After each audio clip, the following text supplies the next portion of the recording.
Excuse me. Hey guys, good morning. I didn't want you to think that I forgot about the live stream, but I'm currently trying to get a hold of Dr. Metzger. So just wanted to pop on and let you know that I still intend to do the live stream this morning. Obviously, we are awaiting the CRS 28 mission, which Eastern time, it's 11:03 right now. So that should be happening at about 11:47 a.m. today. So I know many of you guys are probably waiting to watch that as well. And I will put that up if you would like, but we have a little bit of time until that. And of course, high winds forced that launch to be scrubbed. I was supposed to cover that launch and canceled my trip to Florida, not because of the weather, but because of my leg.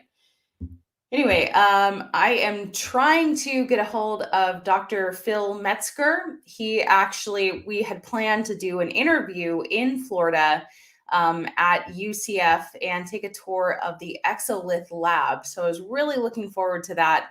But Dr. Metzger is extremely fascinating planetary scientist, and he's very passionate about humans going to Mars and not just going there, but living there.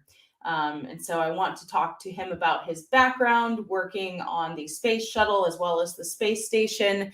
He is obviously excited and following the Starship program. It's interesting, he gave a TED Talk 9 years ago about why we should put robots in space. So I would like to pick his brain about that, and of course, TeslaBot. So looking forward to this live stream, which hopefully is still going to happen. But in the meantime, good morning, everyone. I see that we have Michael here. We have Barney from the UK, which is the afternoon there. Glad that you were able to make it. Dave Avery, morning all. Reed says he's excited to get back to Texas for a SpaceX launch. I'm very excited for the next Starship launch. Probably not going to happen until late summer or the fall, but I fully intend to be there, and I'm very much looking forward to that experience. I really can't wait until the Starship launches are much more regular. So, Fritz, you like my questions that I plan to ask our guest. I really hope that he didn't get the time mixed up. Not to call him out or anything. I just hope that he comes on because I can only tap dance for so long up here. But I could ask you guys for your opinion since I have you here. I'm trying to grow my bangs out, so I know, right? Random. But I'm putting them to the side. Do you guys like the side bang, and or do you like the hat for the live streams? Curious your thoughts. Actually, if I wear the hat, I'm gonna push them back like that. Let me know what you think. We have time to kill. Barney says you can tap dance. No, I cannot tap dance. Hello from New Jersey, from Alan. I didn't know that you lived in New Jersey, but very cool. Now I know. Joe Blow said, what's up? What's up is that we're hoping to do a live stream this morning with Phil Metzger. I was supposed to interview him in person, and obviously I'm not in Florida right now, so that is not going to happen. Looks like you guys like the side bangs. That's good. Yes, you guys like the hat too. Hat is better than bangs over the eye on camera. Okay. Well, let me check my email. I hope that he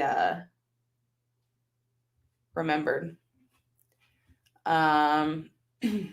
Apparently you guys think the hat is very Texas, because it is. I got it actually at the Allen Boots store, which is a very iconic store on Congress in Austin. Oh, you guys like the hat? Maybe I'll wear the hat. Put on the hat. See what happens.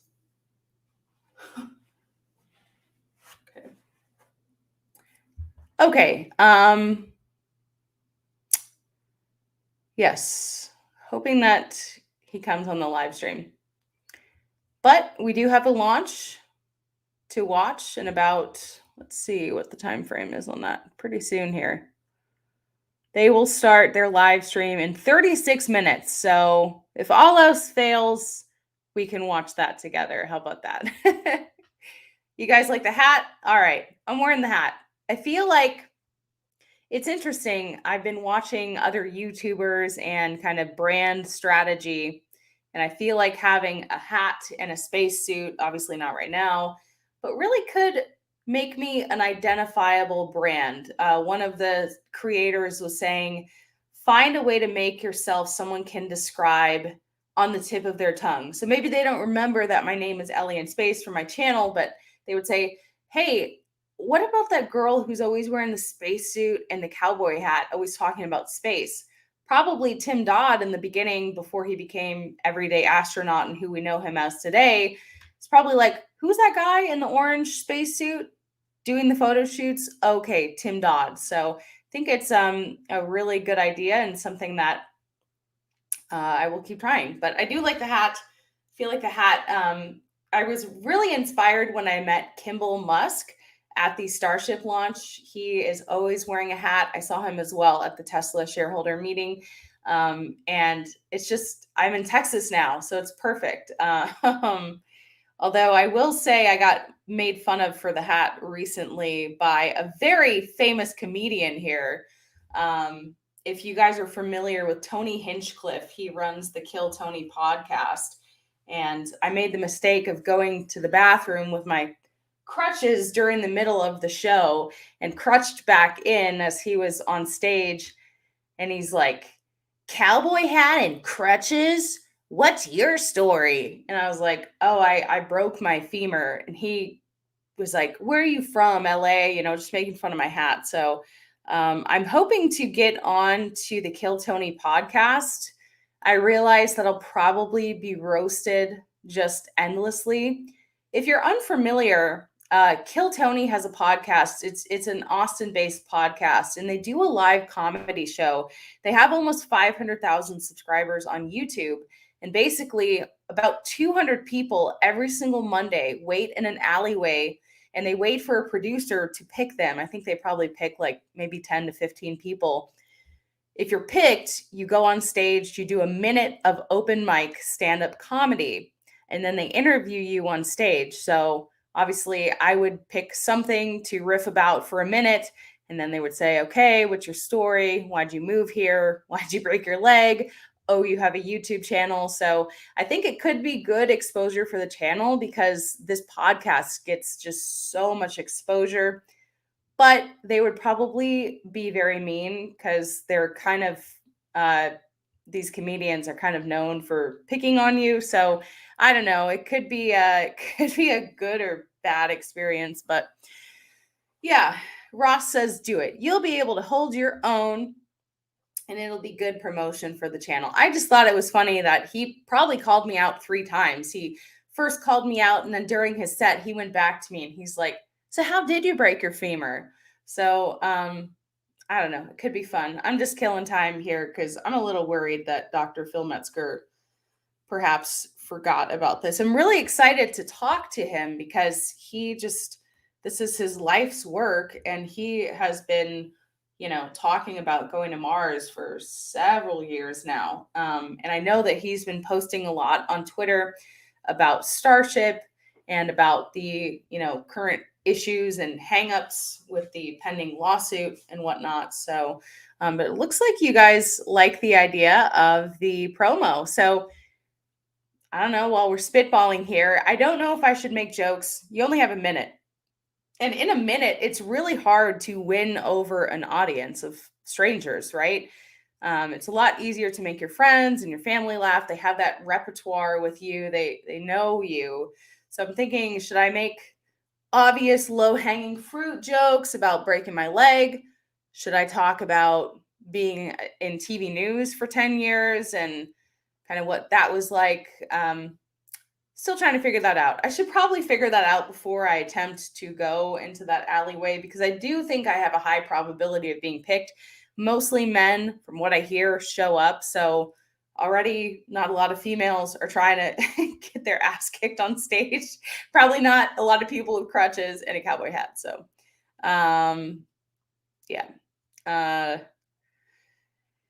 I really hope that we have our guests here, or I might just have to invite someone else. I don't know.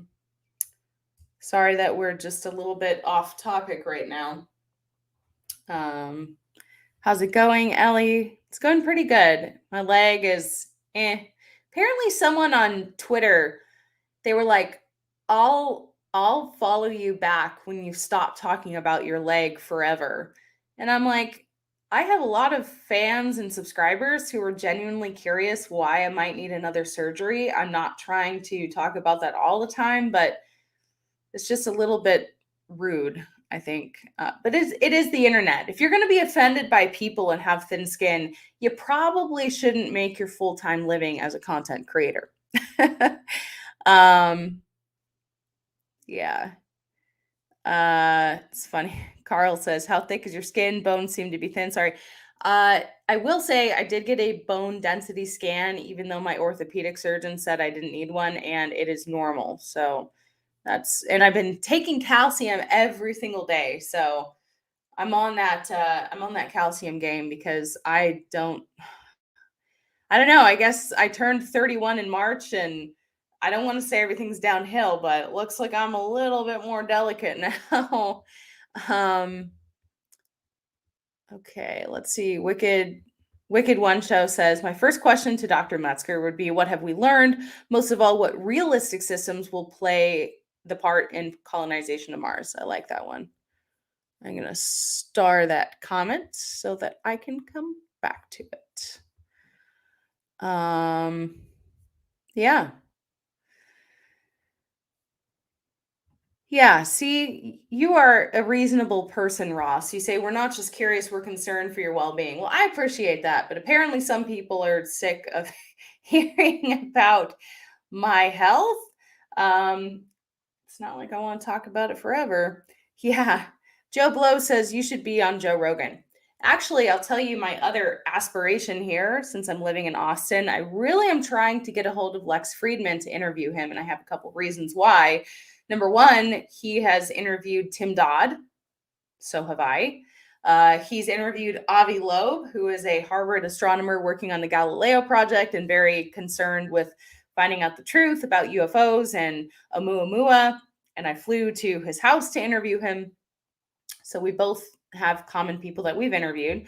Lex also is interested in deep space exploration and space. So I think that it would be a really fascinating interview. And he is based here in Austin now. So trying to get onto his radar, it has proven unsuccessful so far, but I'm working on it. So yeah, Dirk says Tim again. I have had some trouble getting a hold of him lately. I'm sure that he's just really busy trying to, plan for going to the moon and whatnot. Um, so cool. So cool. Although I think that the Dear Moon mission obviously will probably be much later than is being projected. So let's see. So we have 28 minutes until the CRS 28 mission that I was supposed to be at, but maybe I can still cover it here and have fun anyway. And I don't know if Dr. Metzger is going to come on here. I don't know. Yeah. Tell you what, in the next few months, you will be on Lex. Well, I would like to interview him, quite honestly. But yeah, we'll see. Okay, let me check my. Here's another question for Dr. Metzger. Well, you guys are excited to hear from him. What can be done to mitigate problems due to lack of gravity and radiation, both during the trip and once on Mars? Great question. Okay. Let's see if he answered my Twitter message. So sorry for this. But you know what? I think you guys probably just enjoy hanging out a little bit. I think that I've been under the impression that every single time I go on camera on my channel, I have to be like completely polished and have something to present. And I don't think that's necessarily true. I think that you guys will roll with the punches just like I am, and you don't mind hanging out and just probably multitasking and just shooting the shit. Um, so mm, hopefully you guys enjoy this. Okay, Michael says, "Did you get my tweet about another person who found an S24 souvenir?" Let me take a look and see if I got it. Man, I as much as I enjoy my little tiny chip, I'm really jealous of the piece that Joe has. Let me see if I can find so that I can share the screen. It's crazy to me how many pieces. Okay, here we go. Let me pull that up. Might as well share the screen. Okay. Yes, so someone else found an S24 souvenir. It's a pretty good sized one. Definitely bigger than mine, but not as big as Joe's heat tile portion. Joe had like half, like a very perfectly cut half. But yeah, people were just going crazy on the beach searching for these. And I had so many people messaging me because I posed with Joe's half of his tile, and both of our pictures went pretty viral on Twitter. So people were asking me to find them one, which I'm like, it's not like it's that easy. People were asking me to sell them one. People were asking me just to send them one. I'm like, no, even if I had Joe's, I still wouldn't sell it. It's a piece of history and it's a really cool memento to have. So, yeah, that's a good question. Pierce wants to know, is this piece mounted to something metal? Um, I'm thinking that probably was already attached to it when this person found it. Let's see. Damn with the metal too. You're lucky. Did you find that or get it from someone else? Small ship on Twitter said had to get it from someone else. Wow. That's someone gave it up. I would not do that. Had to get it from someone else. I'd love to go walk on the beach, but we're in a shutdown at work, so the money is good right now. So yeah, no Starbase trips right now. Okay, where is this person if they're on a shutdown at work? Well, it says that they're in Texas. So interesting. So someone gave it up. It's very bold. I don't know if I could do the same.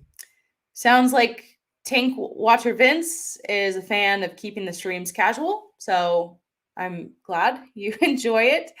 Um, yeah, Michael says there are likely many pieces of the heat shield. Absolutely. And people were finding pieces of the tiles weeks after.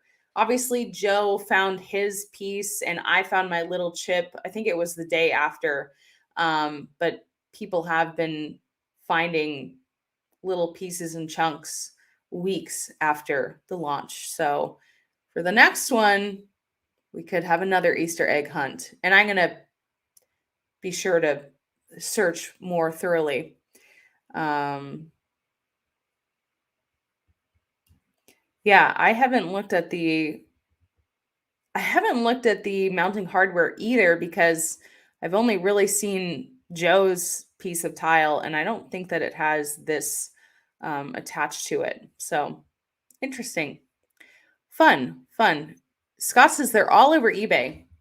Well, wait. Oh, okay. That's not it. I thought that maybe Dr. Metzger was on. He's not. But let me stop the screen so that I can show you guys the mission that we're all gonna watch. I'm gonna turn the volume down now. So this is the CRS 28. The propellant load is underway. Live commentary begins in 3 minutes. So I'm sure some of you guys will leave for that, which is fine. Uh, and hopefully, actually, I was going to look this up because let's see, Starship heat tiles. I'm curious what they're going for on eBay. Huh, okay. Looks like some of them are going for like 70 bucks, 69.99.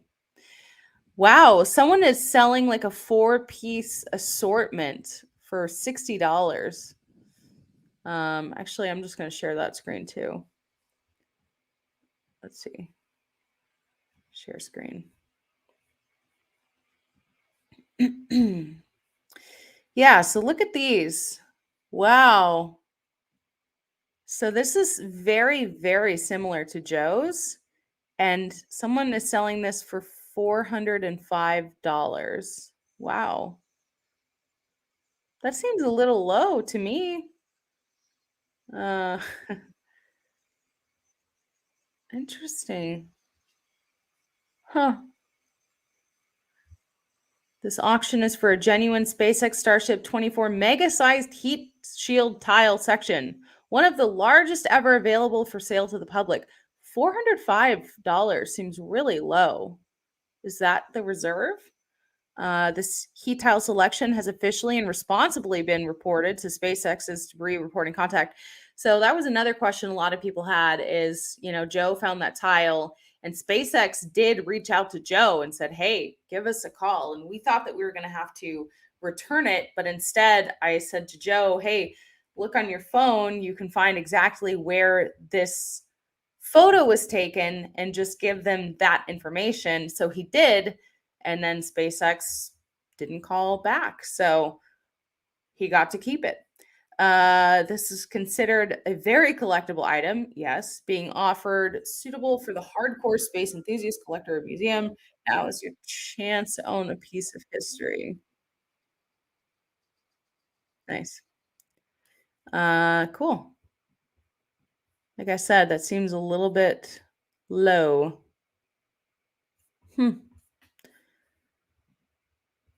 Okay. Well, let me change the screen again. Wow, Jason, thank you. Oh, Jason got his 420 in Boca shirts. They are great, long, fit, perfect. I would love to see a picture of those if you are willing to send them to me. I made some 420 commemorative launch shirts, and they were my best selling shirt by far. I really appreciate all who ordered one. I thought that they came out pretty good, so thank you. So let me stop the screen and present the launch.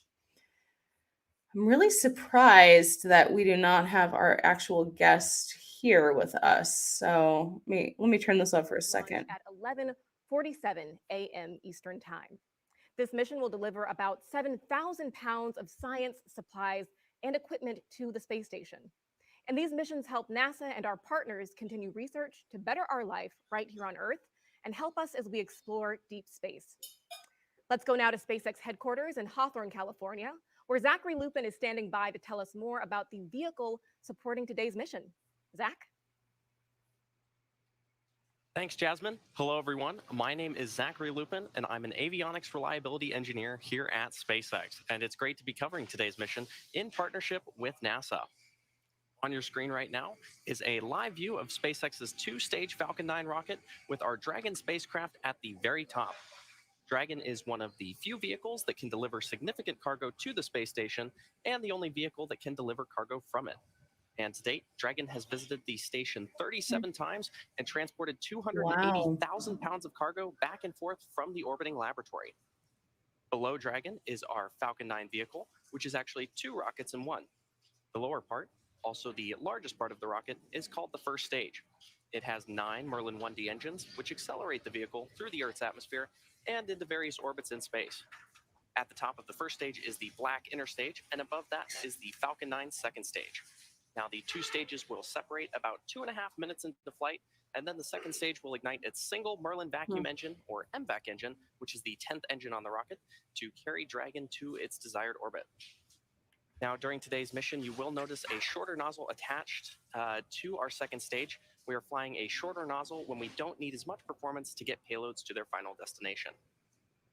Now, for those of you following along, today marks SpaceX's 38th launch this year, 4th Dragon flight in 2023, and 237th mission overall. Now, Falcon 9 and Dragon were both designed with reflight in mind, and the vehicle hardware is built to support multiple missions with minimal refurbishment. Today's Dragon is flying for its 4th time and also marks SpaceX's 20th reuse of the vehicle. And the Falcon 9 first stage is flying for its 5th time, and we plan to recover and fly both the vehicle and the spacecraft again in the future. So far, we've reflown 170 first stages, including both Falcon 9 and Falcon Heavy, and we're planning to recover this booster on our drone ship, a Shortfall of Gravitas, which is currently stationed off the coast of Florida in the Atlantic Ocean. And if successful, this will mark the 198th recovery of an orbital-class rocket. Oh my gosh. Now, as the clock ticks closer to T0, let's head over to NASA's Megan Cruz at Cape Canaveral to talk about today's weather. Megan? Thank you, Zach, and good morning, everyone. Welcome into Hangar AE at nearby Cape Canaveral Space Force Station. This is where I can monitor the launch team as they take us through today's countdown. So far, hearing a lot of good things over the nets. The vehicle is healthy, the team working no issues, the range is green, meaning our path from here to the International Space Station is clear and safe. And the weather, which has been the issue all weekend, forcing the team to stand down Saturday and Sunday attempts. Today, we are 80% go. You can see those watch items on the bottom left of your screen. Launch Weather Officer Arlena Moses will be monitoring a few showers she expects to move into the area during launch. And I know some of you out there, you might be thinking it seems a little windy out here, but those winds are well below any concerns for launch. And as for the weather around the booster recovery area yesterday, high seas kept us from launching. But today, check out this live look from SpaceX's drone ship out in the Atlantic. Conditions are still a little rough out there, but better than yesterday. Hence, again, that 80% go for launch in just about 17 minutes. So right now, SpaceX is fueling Falcon 9 RP1, or rocket-grade kerosene load, is complete. Super chilled liquid oxygen is being loaded into the first and second stage. You see those white clouds, completely normal. That's some of the liquid oxygen venting off. SpaceX vents off some of that LOX to maintain the right pressure in the tanks. And those clouds form when the liquid oxygen makes contact with Florida's humid air. Our instantaneous launch opportunity today, 11:47 and 0 seconds Eastern Time, if we want to dock with the International Space Station on Tuesday, June 6th. For more on that, let's head over to Shaniqua Vereen inside NASA's Mission Control Center. Thanks, Megan, and welcome to the International Space Station Flight Control Room. I am Shaniqua Vereen, live at the Johnson Space Center here in Houston, Texas. The team of flight controllers at Mission Control Houston today is being led by Flight Director Scott Stover. Team action tomorrow night into early Tuesday morning as Cargo Dragon approaches. Can't believe I still haven't been to the Johnson Space Center. Newsflash. I know. It's kind of embarrassing. But I do plan to go there definitely, obviously, for the zero-G launch. We are going to be having the launch from Houston. And then also we're going to be doing a VIP tour of the Johnson Space Center, including the Neutral Buoyancy Lab. So I'm really excited for that zero-G flight because I'm going to get many videos out of the experience, not only the flight, but the surrounding activities. We should be doing the flight alongside 2 NASA astronauts who were going to be Nicole Stott and Doug Hurley. Now that the flight had to be bumped because of pilot shortage issues, unfortunately, we probably won't do the zero-G flight until around October. But I'm very excited for that nonetheless. And someone asked if my leg situation is going to hinder the flight. I don't think so at all. Even if I have another surgery, I think I will still have plenty of time to be recovered by the time that happens. And the thing with zero-G flights is that people of all abilities have been able to do the zero-G flights. So it should be fine. But I'm looking forward to going to the Johnson Space Center because let's see how far it is from me. I'm here in Austin, Texas. Still haven't been to Houston either. If I had, then I would have gone to the Johnson Space Center. Let's see. Johnson Space Center is 168 miles, 2 hours and 56 minutes from me. So, wow, very excited to go there. Eventually, that will happen. Joe says, if you're coming to Houston, try Fajita Pete's, Spanky's Pizza, and Del Sol. All right. Yeah. Barney says, if Stephen Hawking can do it, and he's talking about the 0G flight, you can do it. And I'm curious if there's like a video of that. Stephen Hawking 0G. Let's see. Yeah, there is. Oh my gosh. That's crazy. I've never seen this.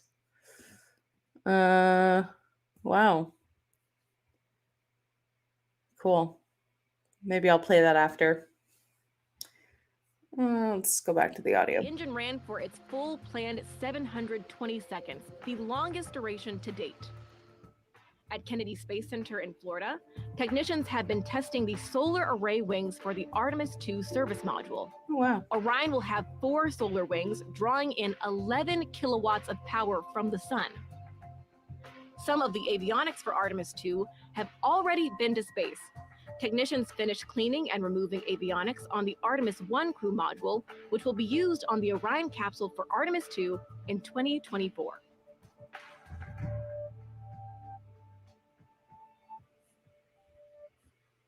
Now we are at T-minus 12 minutes and counting from the liftoff of the 28th Commercial Resupply Services mission from both NASA and SpaceX to the International Space Station.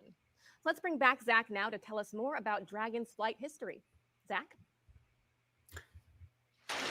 Thanks, Jasmine. For those of you following along, you'll know that it's already been a very busy year and couple of weeks for Dragon vehicles at the International Space Station.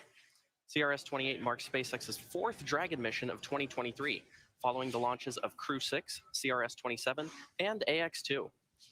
The Dragon spacecraft supporting today's mission will be joining Crew 6 and Dragon Endeavour, which have been on station since March.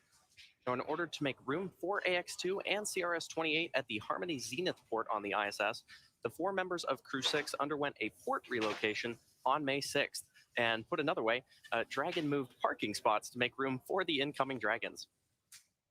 A few weeks later, on Sunday, May 21st, Dragon and the crew of AX-2 lifted off from Historic Launch Complex 39A at NASA's Kennedy Space Center and arrived at station about 15 and a half hours later.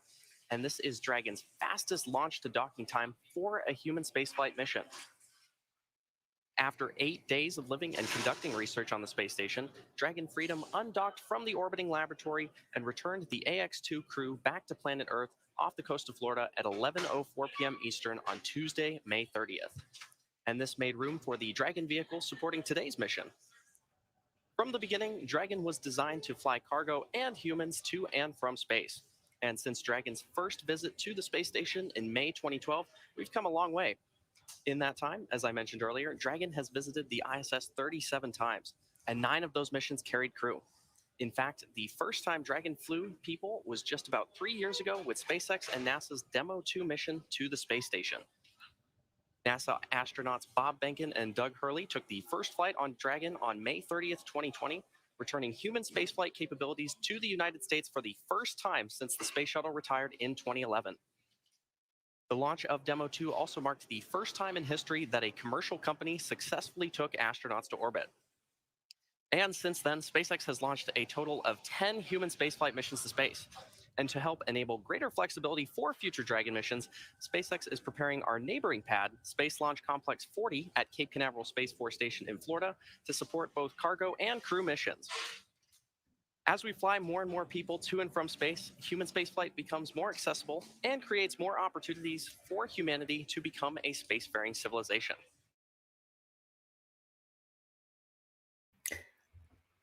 It's interesting, Michael pointed out earlier that it looks like SpaceX has been rotating different people to announce. Yes, SpaceX has been giving various employees screen time during Falcon launches. I've noticed that too. And I bring that up because many of you have asked me to interview Jessie Anderson. I have reached out to her. I have a feeling that she probably can't do interviews. It's a great idea. A lot of people have suggested several different employees within SpaceX for interviews. I don't think that they can actually say yes to me. So I appreciate these suggestions, but that might be kind of hard to pull off. However, it would be great to go down to Starbase and have, an interview with Gwen and Kathy.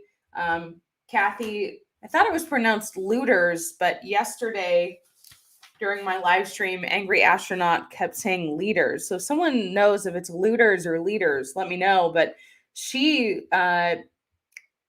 switched to SpaceX 3 weeks ago, and she's actually working down at Starbase alongside Gwen. So pretty interesting stuff, and really all good signs. Okay, I'm hearing that my color changing item in the background is too distracting. How about that? Let's see. Also opens the door up for more research into telomeres to be done, and even broader. Christine, that is so exciting. And your experiment was chosen out of over 600 applications. So what advice do you have for students who are also interested in this opportunity? Yeah, I would just encourage other students to just explore their passions in space biology and pursue it as best as you can. That's what I did, and it led me to where I am here. Exactly. Very excited to have you here. And tell me, what are your plans after high school? I mean, you've got some great things on the horizon, right? Yeah, so in the fall, I'll be headed off to UNC Chapel Hill. I'm planning on studying either biology or biochemistry, and I'm really excited to get more involved with biological research in the future, especially space biology. Of course. Thank you so much for joining us today, Christine. Thanks for having me. Oh my gosh, when I see these young high schoolers, what was I doing in high school? It's very impressive. Okay. Thank you, everyone. Two people have said it is leaders. Okay. So Kathy Leaders. Good to know. Good to know. It would be great to interview her as well. That would be really cool to pull off. Richard says, hey, Elle, love your channel. I'm in Austin too. We could do a combo beach SpaceX heavy launch site trip down near South Padre Island. I have a couple of decent telescopes. Yeah, that would be great to meet up there. I was thinking about doing a meet and greet here in Austin just because I have some t-shirts and stuff and some other swag that I'd like to give out. I planned to bring that to my Florida meet and greet, and obviously that didn't happen. So, yeah, I think that could be fun. I don't know if anyone would be interested in just having like a get together here in Austin, but that is something that I am thinking about doing and hopefully sharing that on Twitter and YouTube. So, because I really like to be social. That's one of the things that bums me out about getting re-injured is, I don't want to have to just be homebound again after surgery. So let's see. Oh, wow. Okay. So we got almost 5 minutes. A thermal shock to the system, ensuring engine startup.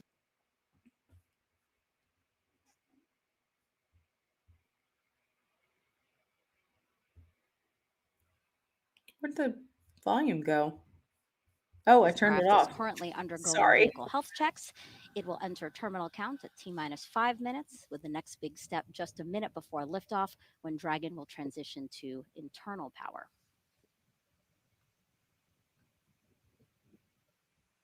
Now, you may have noticed those white clouds around the vehicle. Those are completely normal.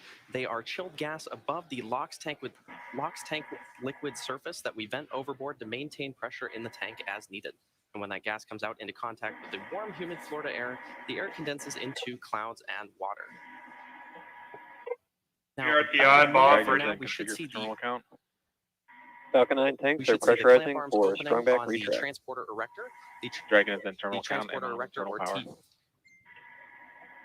The transporter erector, or TE, is used for vehicle rollout and to route propellants and electrical power to the vehicle in preparation for launch. And once those clamp arms have fully opened, the TE will then retract away from the rocket in preparation for liftoff. We have a hot mic on the countdown net. All parties check your key panels. Strongback lower has started. We should see those clamp arms opening in about 15 seconds from now. Oh, wow. Now, those clamp arms are located just below the trunk of the vehicle, which is beneath the Dragon spacecraft.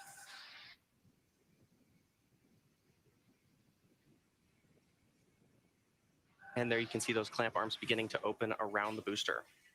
Now, in these last few minutes before T0, Falcon 9 is performing final health checks on its primary communications, avionics, and propulsion systems in preparation for flight. And we may hear callouts that engines are sufficiently chilled as we get a little closer to liftoff. Clamp arms should be fully open, and the transporter erector, that strong back, is going to recline away from the rocket.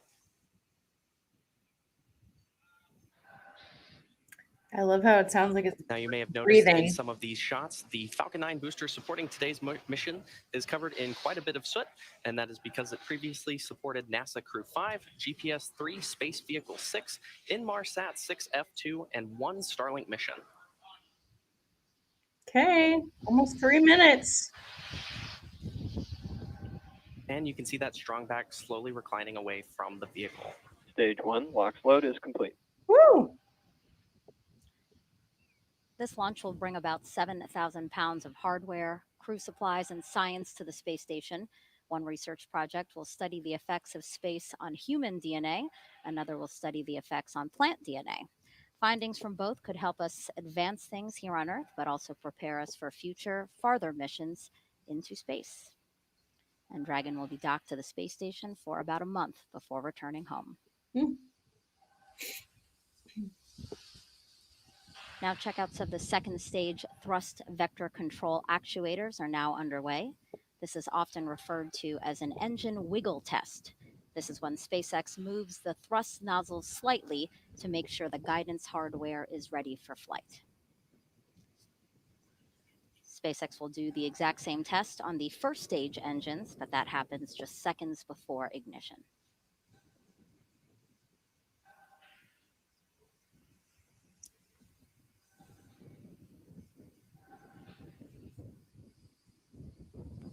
All right, less than 2 minutes. Now, Dragon is also performing its final health checks to make sure all of the vehicle's primary systems are ready Stage for its 2, LOX rendezvous load is with the complete. International Space Station. Dragon is And there's that call out that Stage 2 LOX loading is complete. That wraps up propellant loading for both stages of the Falcon 9. And as I mentioned earlier, you may have seen those white clouds around the vehicle. Ground gas Those closeout. clouds you see are the chilled gas above the LOX tank liquid surface that we vent Okay, overboard. And when we're that gas almost comes out there. in contact with the warm Florida air, the air condenses into clouds and water. Now Dragon is about to transition into internal power. Also, Falcon 9 computers will then enter startup mode, which is when the Falcon 9 flight computers take control of the countdown, guiding the rocket through the last seconds before liftoff. You should hear a call out about startup shortly. Falcon 9 is in startup. In startup. Dragon is in countdown. Oh.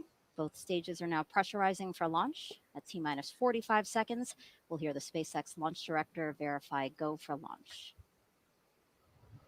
Go for launch. All right. There you go.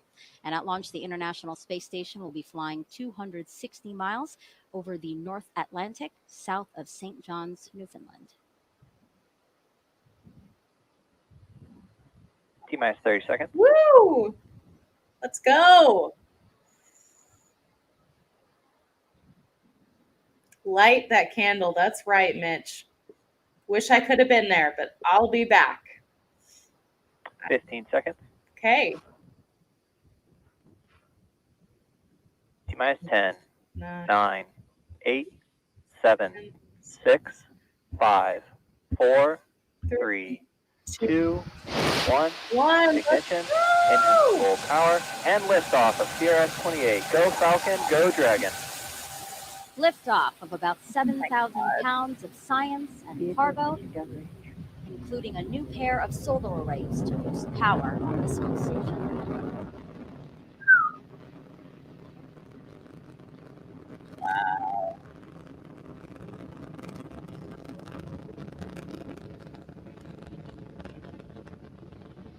Amazing.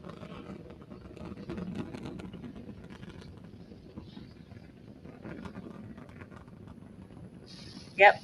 Go SpaceX. Sound. At T plus 40 seconds, Falcon 9 has successfully lifted off from historic Launch Complex 39A in Florida. And we're now coming up on max Q in about 20 seconds from now. And this is the point of maximum aerodynamic pressure that the vehicle will go through during its flight. And there's that call out that Falcon 9 is supersonic, traveling faster than the speed of sound. Oh.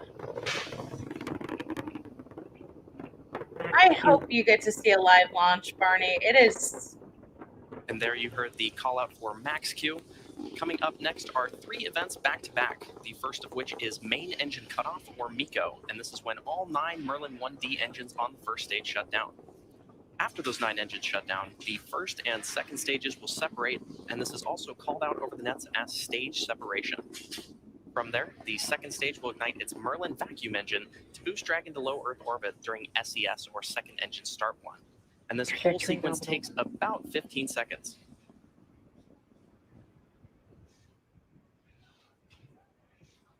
Wow. Should be expecting that call out for main engine cutoff in about 40 seconds from now. What I was saying is that the video is great, but it doesn't do it Some justice. amazing views of our Falcon 9 vehicle as it takes our Dragon spacecraft to orbit. Shmuel says Starship was his first launch, best day of my life. It's definitely ranking up high for one of my best days of my life as well. I can totally agree with that. And in just about 10 seconds, we should see that main engine cut off.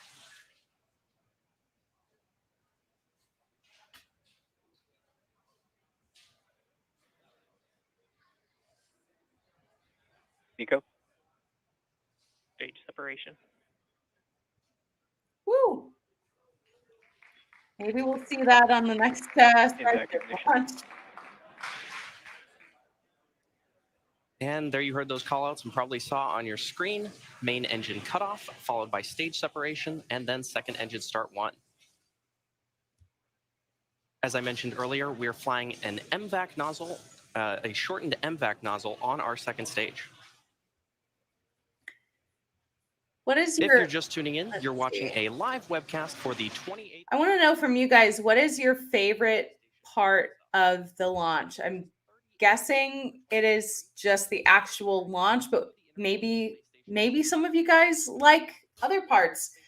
Stage separation, I think, is also very exciting, but comment below what your favorite part of a rocket launch is. I also think that the countdown is definitely, especially when it is a crewed launch, there's a lot of adrenaline and excitement. Okay, the landing.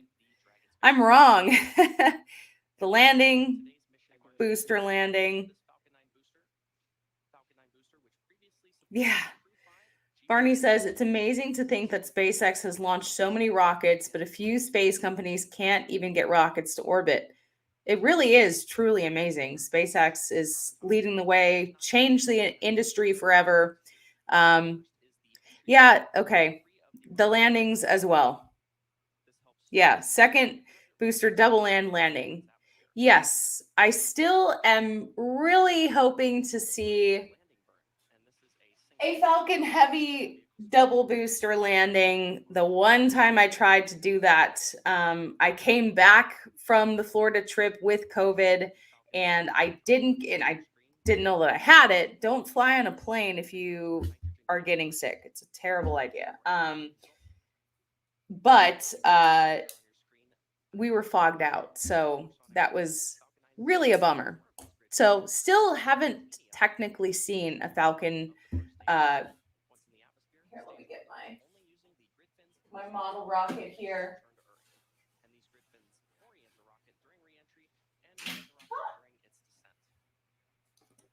My Falcon Heavy. I love this model. It is from Bohemso, a company out of Florida, and they sent this to me as a gift. So I really can't wait to see the double booster landing someday. Andy says he likes all elements of the launch. That is a fair answer.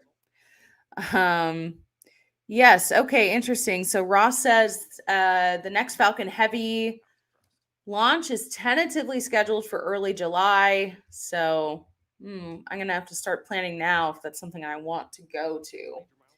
However, I don't even know if I need surgery yet because I don't have an appointment for like 3 weeks with the new sports medicine surgeon. So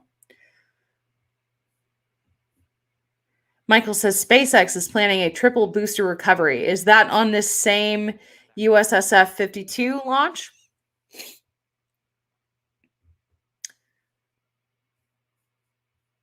Let's see what they're talking about now. I'm also keeping the stream going because I'm really hoping that Dr. Metzger maybe confuse the times and will hopefully hop on at 11. But if he doesn't, I may need to just call it to orbit.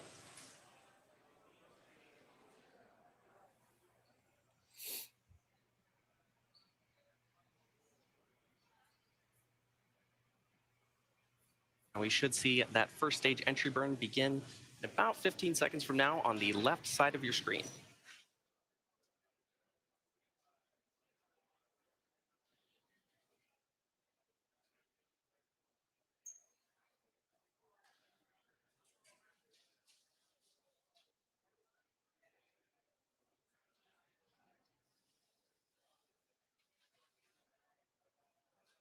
Stage 1 STS has saved.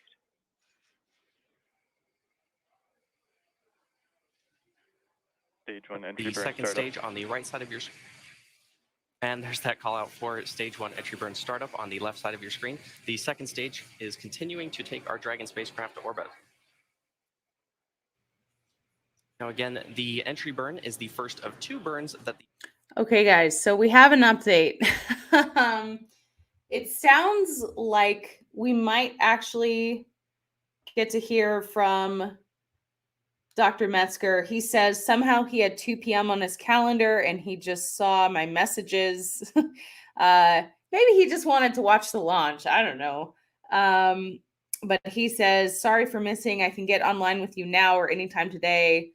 Text to get my attention. So I'm going to say, are you guys still wanting to do the live stream? I'm going to say hop on now. Hop on now because I'm ready. I have a ton of questions for him. I know that you guys have questions. Now, if you can, Ellie. All right. I've put out the message that he can hop on. Now works.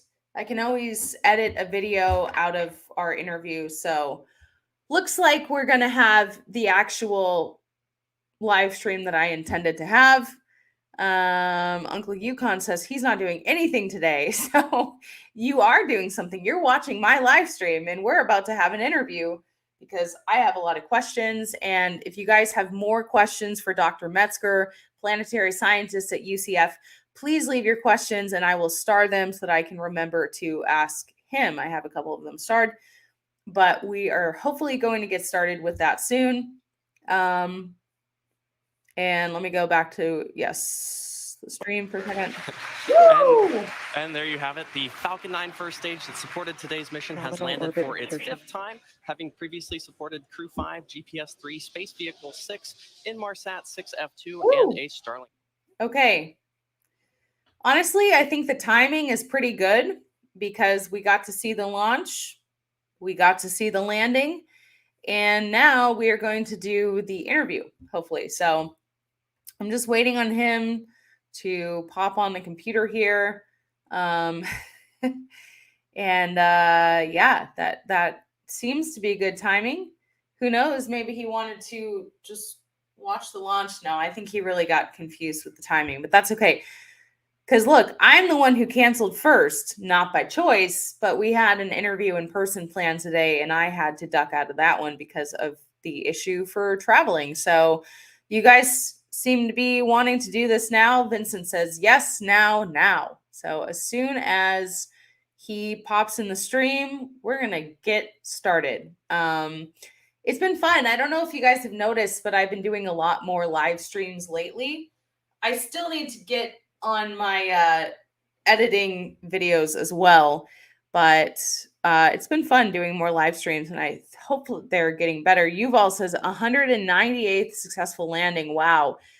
I hope they do something special for the 200th, which will be like very soon. Yeah, Dirk says we are here. All right. Well, I'm here too. And hopefully Dr. Metzger will be here very shortly. I did just text him, so hopefully he answers here soon. Okay. Yes, now you guys are on. You guys are ready. I like that. It's a Monday and we are starting strong. We just had a launch, the CRS 28 mission, commercial resupply mission. So we've already had a launch on this Monday morning. We're about to have a live interview with a very okay, he says okay, so he's coming.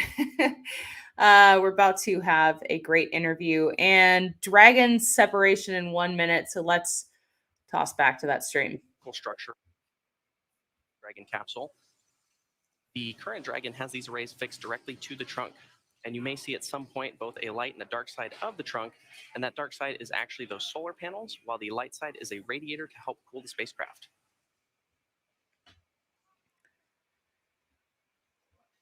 And speaking of solar panels, you can see on your screen right now the solar panels that we will install on the International Space Station. Once the Dragon capsule reaches the ISS, it will be able to autonomously dock using its navigation sensors, centerline camera, and light detection and ranging or LiDAR equipment. Woo. And there you can see on your screen Dragon separating from the second stage. Well, that's going to do it for me here in Hawthorne. The next milestone coming up is the Dragon nose cone opening sequence, which protects the dumping ring and navigational sensors. And I'll toss it over to Shaniqua in Houston to talk us through it. Shaniqua? Thanks, Zach. Everything is still going well back here in Mission Control Houston. Right after Dragon separated, it began a series of automatic checkouts, including small firings of the Draco maneuvering thrusters. The next milestone is nose cone deploy. The nose cone protects that docking hardware and rendezvous and tracking elements on top of Dragon during ascent. The nose cone deploy uncovers the 4 forward bulkhead thrusters, which Dragon will use for its major burn maneuvers. And we do have confirmation that that nose cone deploy sequence has begun. Again, major burn maneuvers will be Dragon nose cone deploy uncovers those. Ducey says the whole thing looks almost too easy. Newton would be so proud. Agreed. Yeah, so we should be doing our interview here very shortly. I bet that Dr. Metzger is surprised that I just decided to go live anyway and talk you guys through it as we wait for the interview. But looking forward to that. Fritz says such great camera shots, not just animation from other rockets. Yeah, very true. So hang on here for just a little bit longer because we're about to have a great interview and I hope that you guys are able to hang out with me and watch it because very excited to have a live interview with someone who has a lot to say about space and Mars and Starship and the moon. A lot of research that he's done. He has worked on the space shuttle, also the space station. So he has a lot of experience. And we were going to tour an exolith lab. So I will definitely do that next time I'm in Florida. Looking forward to that. So any moment here, he should be on our stream. Oh, he's here. Woo! Okay. So I'm going to remove this. Okay. Hello. How you doing? Hey there, Ellie. So sorry. Can't hear you. I'm doing well. It's all right. We had a rocket launch to watch. So Yeah. Can you hear me okay now? Yes. Okay, great. Yes. Awesome. So how was the rocket launch? I missed it. Did you? I was thinking, I'm like, maybe he's playing hooky because he just wanted to watch the launch. No, I was just working on things. Oh, yeah, that's I'm so all sorry. I had mixed up the calendar notice. Oh, that's all right. I'm glad that you saw the message and I figured I would go live anyway and just hold out hope and it worked. So Very excited to talk to you today. So are my viewers. We already have a few questions for you, but let's start talking about your background with the space shuttle, the space station, and kind of what you're doing today. Awesome. Yeah. So, well, I started right out of college working for NASA. I was part of the Space Shuttle launch team and got to work on a number of launches for the first 10 years of my career, putting Galileo in orbit around Jupiter and Magellan around Venus. And so it was pretty cool. I later moved to the space station program where I was working on the ComNav systems and traveling around the country to the different contractors that were making those systems and helping them put them together and test them and integrate them. And then we did a big integrated test where we put all the pieces of space station together on the ground as if they were in orbit before launch, and did that test. So then after that, I went back to school and got a PhD in physics with a focus in planetary science. And since then, I've been working on technology development for working on the moon and Mars and asteroids, especially using resources in space. Okay, so that in situ resource utilization, correct? Exactly. So I was doing some research, and you gave a TED talk 9 years ago now about putting robots in space. So I'm sure that you've been following the Tesla bot development, for example. Oh yeah, it's been amazing watching the progress in robotics over the past 9 years. And wow, has it really been 9 years since then? But yeah, in fact, it's funny. I just saw somebody this weekend who was at that talk, and he brought it up. But I haven't heard anybody mention it since I gave it 9 years ago. But Wow. but yeah, it's amazing. We're in the middle of a robotics revolution, and of course, artificial intelligence has been in all the news and social media for a while because of the advances there. And those are really going to revolutionize how we live and work in space, because we'll be able to have robots carrying more of the load, doing the construction to build landing pads and build habitats, doing the mining and resource extraction to make rocket propellant and to make consumables that humans need for living in space. And that way humans can focus on doing things that humans are best at, being humans and doing the things that make our world so rich. So I'm looking forward to continued advances in this field. I kind of feel like without the robots, it's almost not feasible. Do you agree? Yeah, I think so. Back in the 1970s through 1990s, Gerard K. O'Neill was talking about his vision for having big rotating cylinders in space with 10,000 people living in each cylinder. And they would be doing mining and manufacturing in order to make space-based solar power to beam energy down to the earth to make a product to sell so that they could buy things from the earth, right? So that way they would be able to support living in space. But in order to make that model work, you had to have 10,000 people living in space before it can start to break even. Right. So who's going to pay out of pocket to build this big, gigantic 10,000 person habitat? Not even the richest people in the world can afford that. So it was pretty much a non-starter back in the 70s through 90s. Congress said, no, we're not going to do that crazy stuff. But now with robotics, it's not crazy. It's very doable. And we're working on strategies to the pathways that we'll need to follow to get there. And those pathways are very credible. And so I think it's going to happen. You came across my Twitter recently. You had a thread about the recent Starship launch. And, obviously, I'm sure you're following the Starship program. So maybe tell me about your reaction to the first orbital test flight and kind of your thoughts about a fully reusable rocket. Yeah, so fully reusable rockets are game changing. Along with the robotics and artificial intelligence, cheap access to space is the other major trend that is revolutionizing everything in space, or going to revolutionize everything. And so I'm really excited about these advances. I I was very, and I'm still very involved in that Starship launch because it touches my area of research, which is how to land on other planets and how the rocket exhaust blows materials when you're landing. So I'm doing analysis of the materials that were blown out from the Starship launch.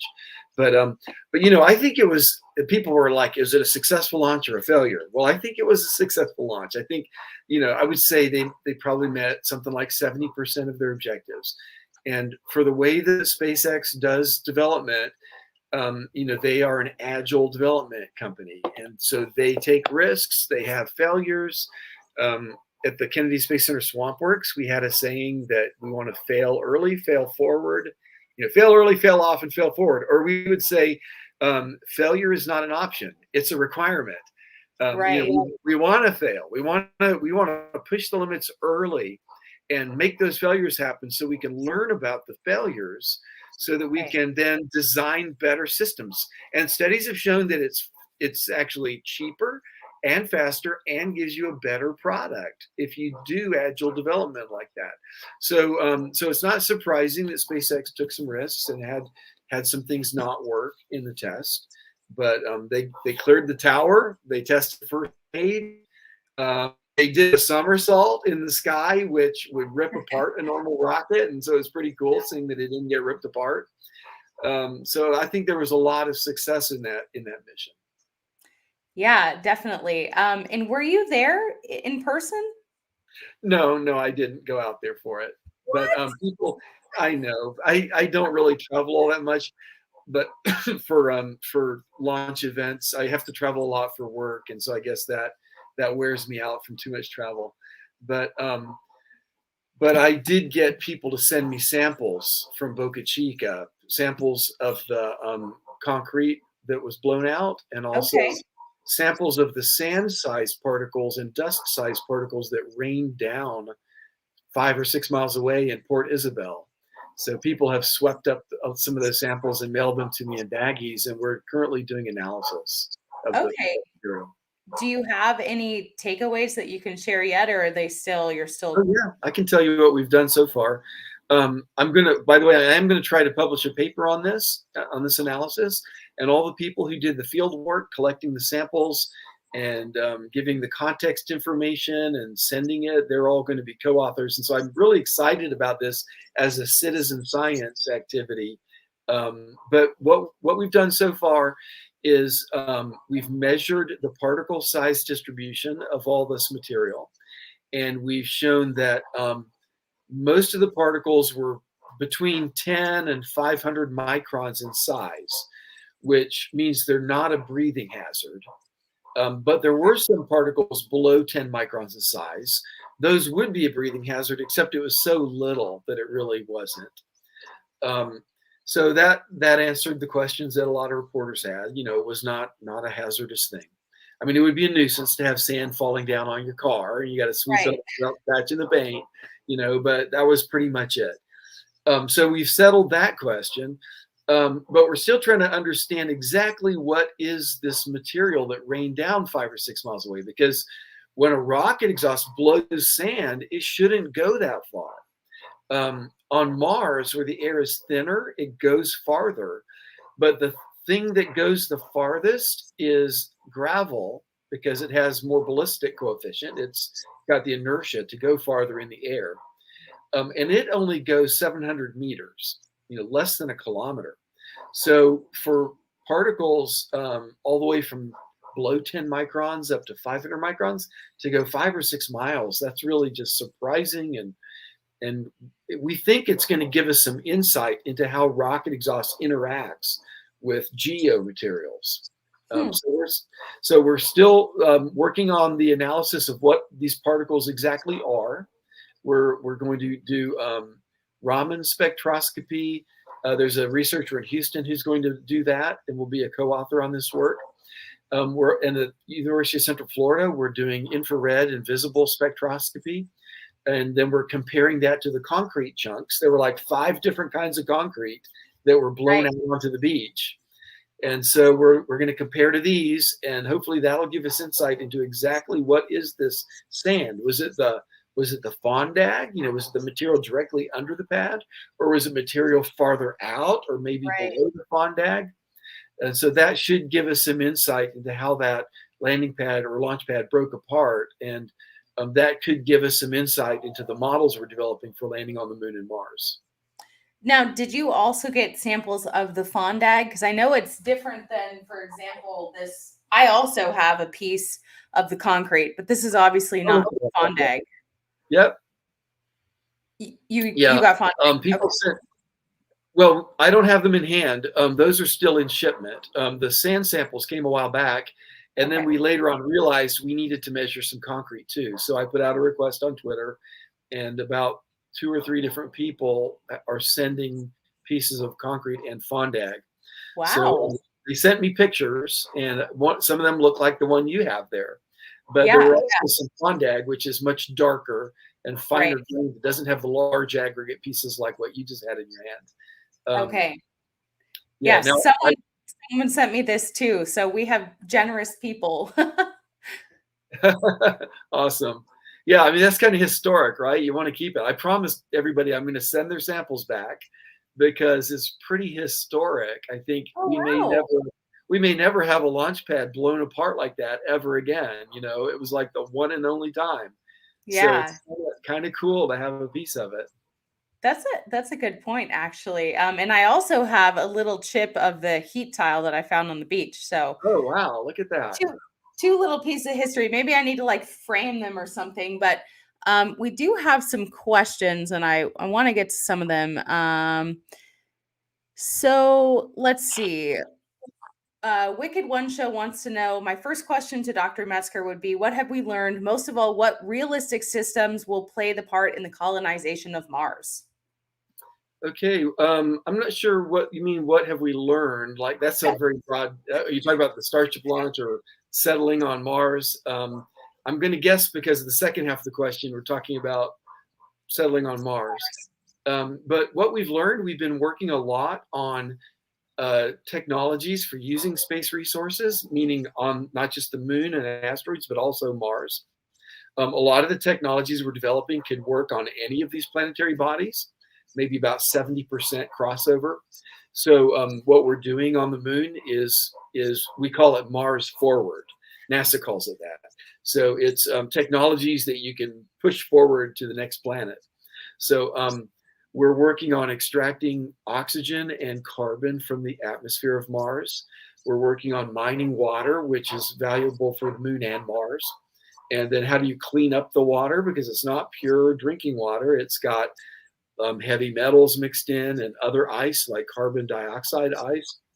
So we've had groups around the country and around the world working on these technologies, and it's mostly funded by government space agencies. But the private space companies are self-funding some of that work as well. But we've been making a lot of progress. NASA measures technology on this scale called the Technology Readiness Level scale, or TRL. And TRL goes from 1 to 9. So 1 means you've got some new idea from physics. TRL 2 means I know how to turn that into a technology and apply it. TRL 3 means you've done the laboratory test to show that the basic idea works. TRL 4 means that you've actually built pieces of it, the critical components, and you've tested them and you've measured how effective they are, and you've done the modeling to show, yeah, this application is actually going to work in a way that makes it worthwhile. And then TRL 5 means you've built some rough prototypes and demonstrated them. TRL 6 means you've built high fidelity prototypes. You've tested them in a relevant environment. So TRL 1 through 6 is what you have to do before you can send something into space. Okay. Once you've committed to sending it into space, 7 means you've built the qualification units. You've done all the shake and bake, the thermal vibe tests, and you've qualified that particular design. TRL 8 means you've now built the the flight article, and you've performed its pre-flight checkout. And then TRL 9 means it's flying in space. So TRL 1 through 9, it's a very convenient system. We use it all the time. So most of these technologies are now between TRL 3 and TRL 5. Some are at TRL 6. We've done tests on volcanoes, reduced gravity aircraft, and vacuum chambers. So some have been tested in a relevant environment, but most of them are TRL 3 to 6. 3 to 5. 5 is pretty good. If you're at TRL 5, then you're ready for a big infusion of funding to do the big high fidelity test and then commit to flying it. So that's where we are right now. We're working up the TRL scale on all these different technologies. One more thing I want to add, the last part of the question there, how most of all, what realistic systems will play a part in the colonization of Mars? So I recently did an economic study of settling Mars. I haven't published it yet just because I don't have time. It was unfunded research and I just have to do it on my own time.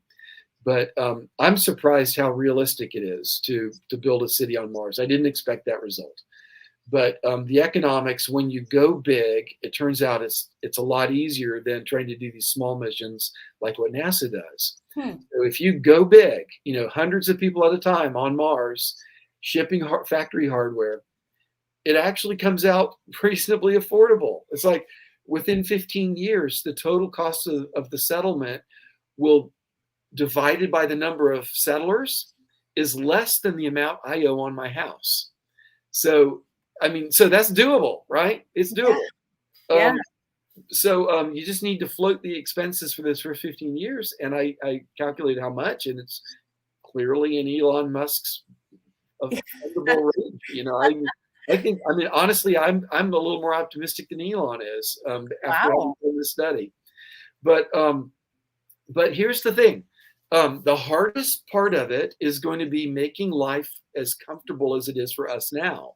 Because that means we've got to have a lot of sophisticated stuff like iPhones. And making an iPhone is like the pinnacle of industrial development. The easy stuff will be making breathing air and drinking water. That's the easy part. And, that's the only thing that makes it different than life on Earth.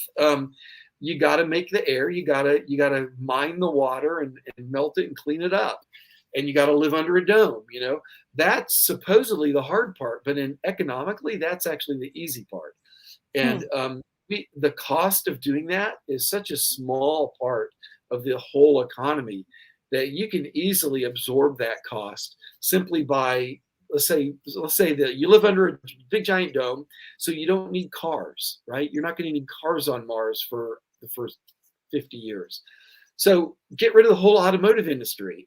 All the money that would have gone to cars easily pays for living under a dome and making, cleaning up the soil for agriculture. And, so it's not going to be as hard as people think it is once you go big. Wow. You are very thorough in your answers and very knowledgeable. This is great. What you just said kind of leads into the next question from Alan. What can be done to mitigate some of those harder problems like the lack of gravity and radiation, both during the trip and once on Mars? Yeah, so gravity, there's not a lot you can do about that. Mars has 3/8 of Earth's gravity, and it always will. So there's not much we can do there. But we don't know yet if that's going to be harmful to human life. I think probably it's not going to be that bad because it's not an order of magnitude less than Earth gravity. It's still within 60% or something of Earth's gravity. So that's not bad. And I've done reduced gravity flights. I've done 0G, I've done lunar gravity, and I've done Martian gravity. And I'll be honest, Martian gravity was disappointing because it felt like Earth. Lunar gravity, you feel like you're buoyed up and you bounce a lot, but Mars gravity, after doing, 40 parabolas of lunar, then going to 10 parabola of Mars, it's like, oh, okay, well, this feels a lot more like Earth gravity. So with that anecdotal evidence, I don't think it's going to be that bad, with medical interventions, with lots of exercise to keep your body healthy. I think the gravity may be doable. Radiation, that's a bigger problem, I think.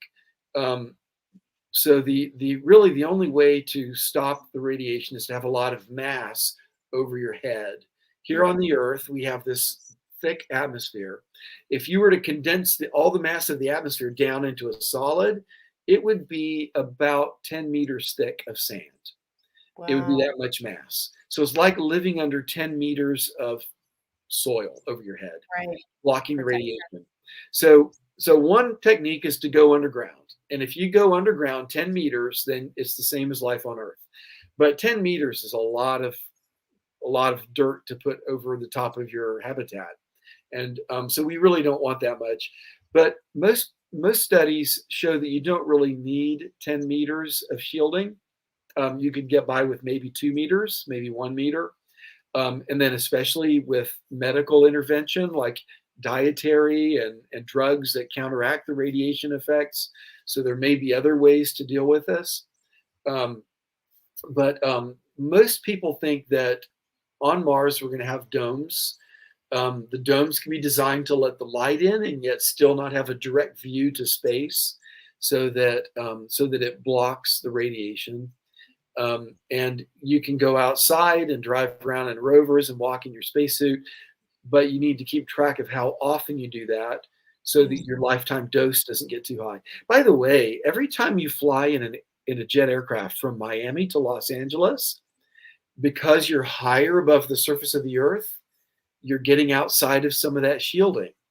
And you get the equivalent of one chest X-ray of radiation every time you take that trip. But it's not that bad. Your body can handle that. Your body has mechanisms to repair radiation damage. Wow. If you happen to be flying when there's a solar flare, you might get 10 times that much radiation, or even on a large solar flare, 100 times. Wow. And so pilots and airline attendants have little badges they carry on their body that measure their dose. And they have a lifetime career dose limit, and they track it.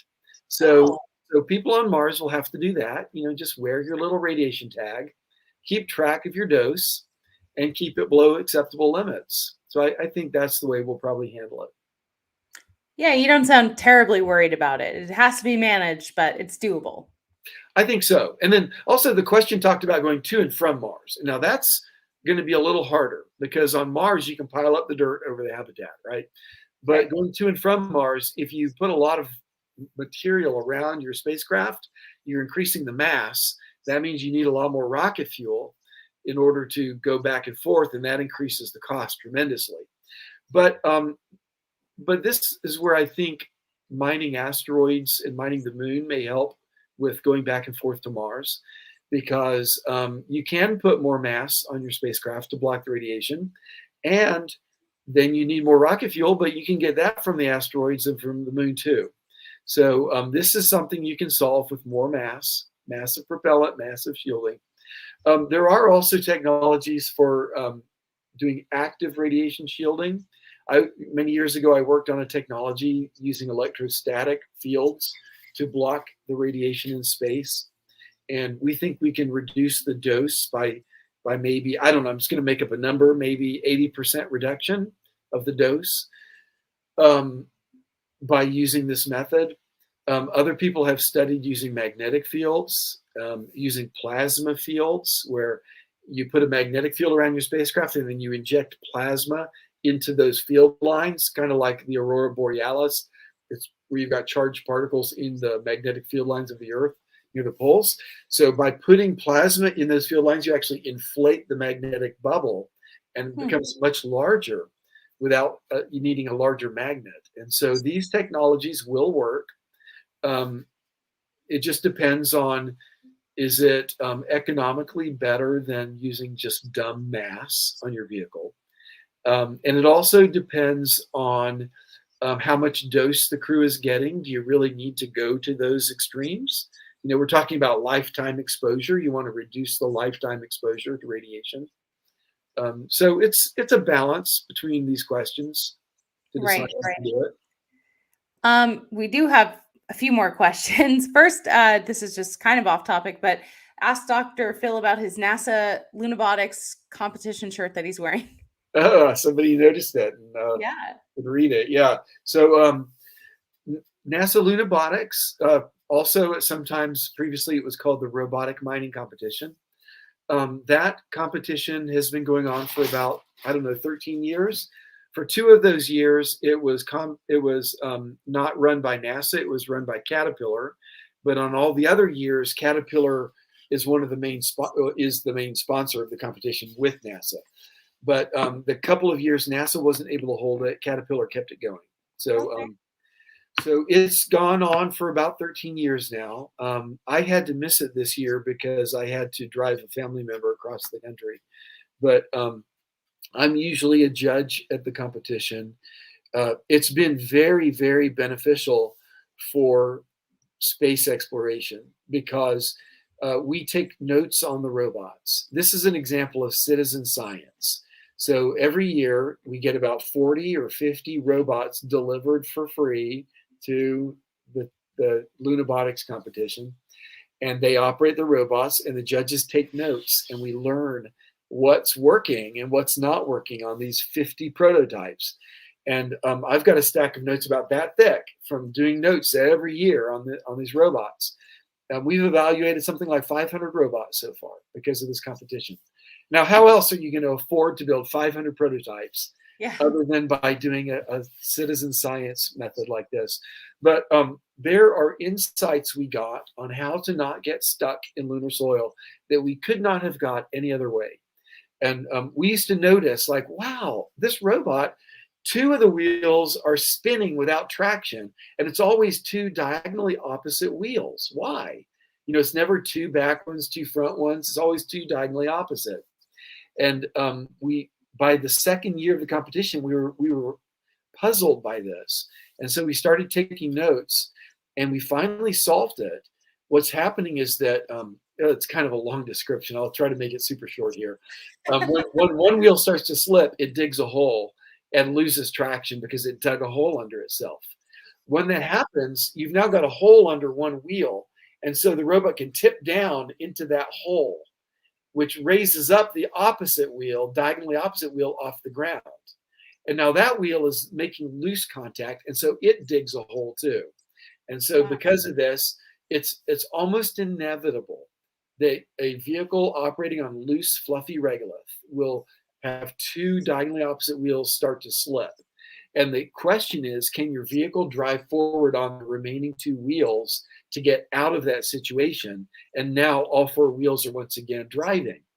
And so vehicles that are designed to drive with only 2 wheels providing all the torque, those vehicles can avoid getting stuck. There's also things you can do by connecting the front and rear wheels together on each side so that the turn rates are coordinated. You can do that electrically or mechanically. And so that kind of a technique can also solve the problem. But, you know, we never would have figured this out. Most people study only one wheel at a time. Most engineers that study wheel-soil interaction, but this is a whole vehicle interaction.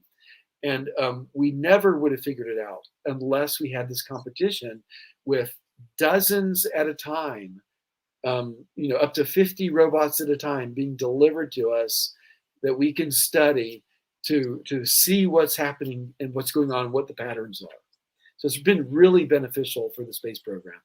Well, I like that citizen science, and I'm over here trying to do citizen journalism, so it's Awesome. perfect. Awesome. Ricker wants to know, why did the Apollo landers not produce deep craters on the many landings? Okay, great question. And, people that were skeptical, mostly it was like 20 years ago, there were a lot of skeptics like saying, we didn't really land on the moon. And they would bring this up all the time.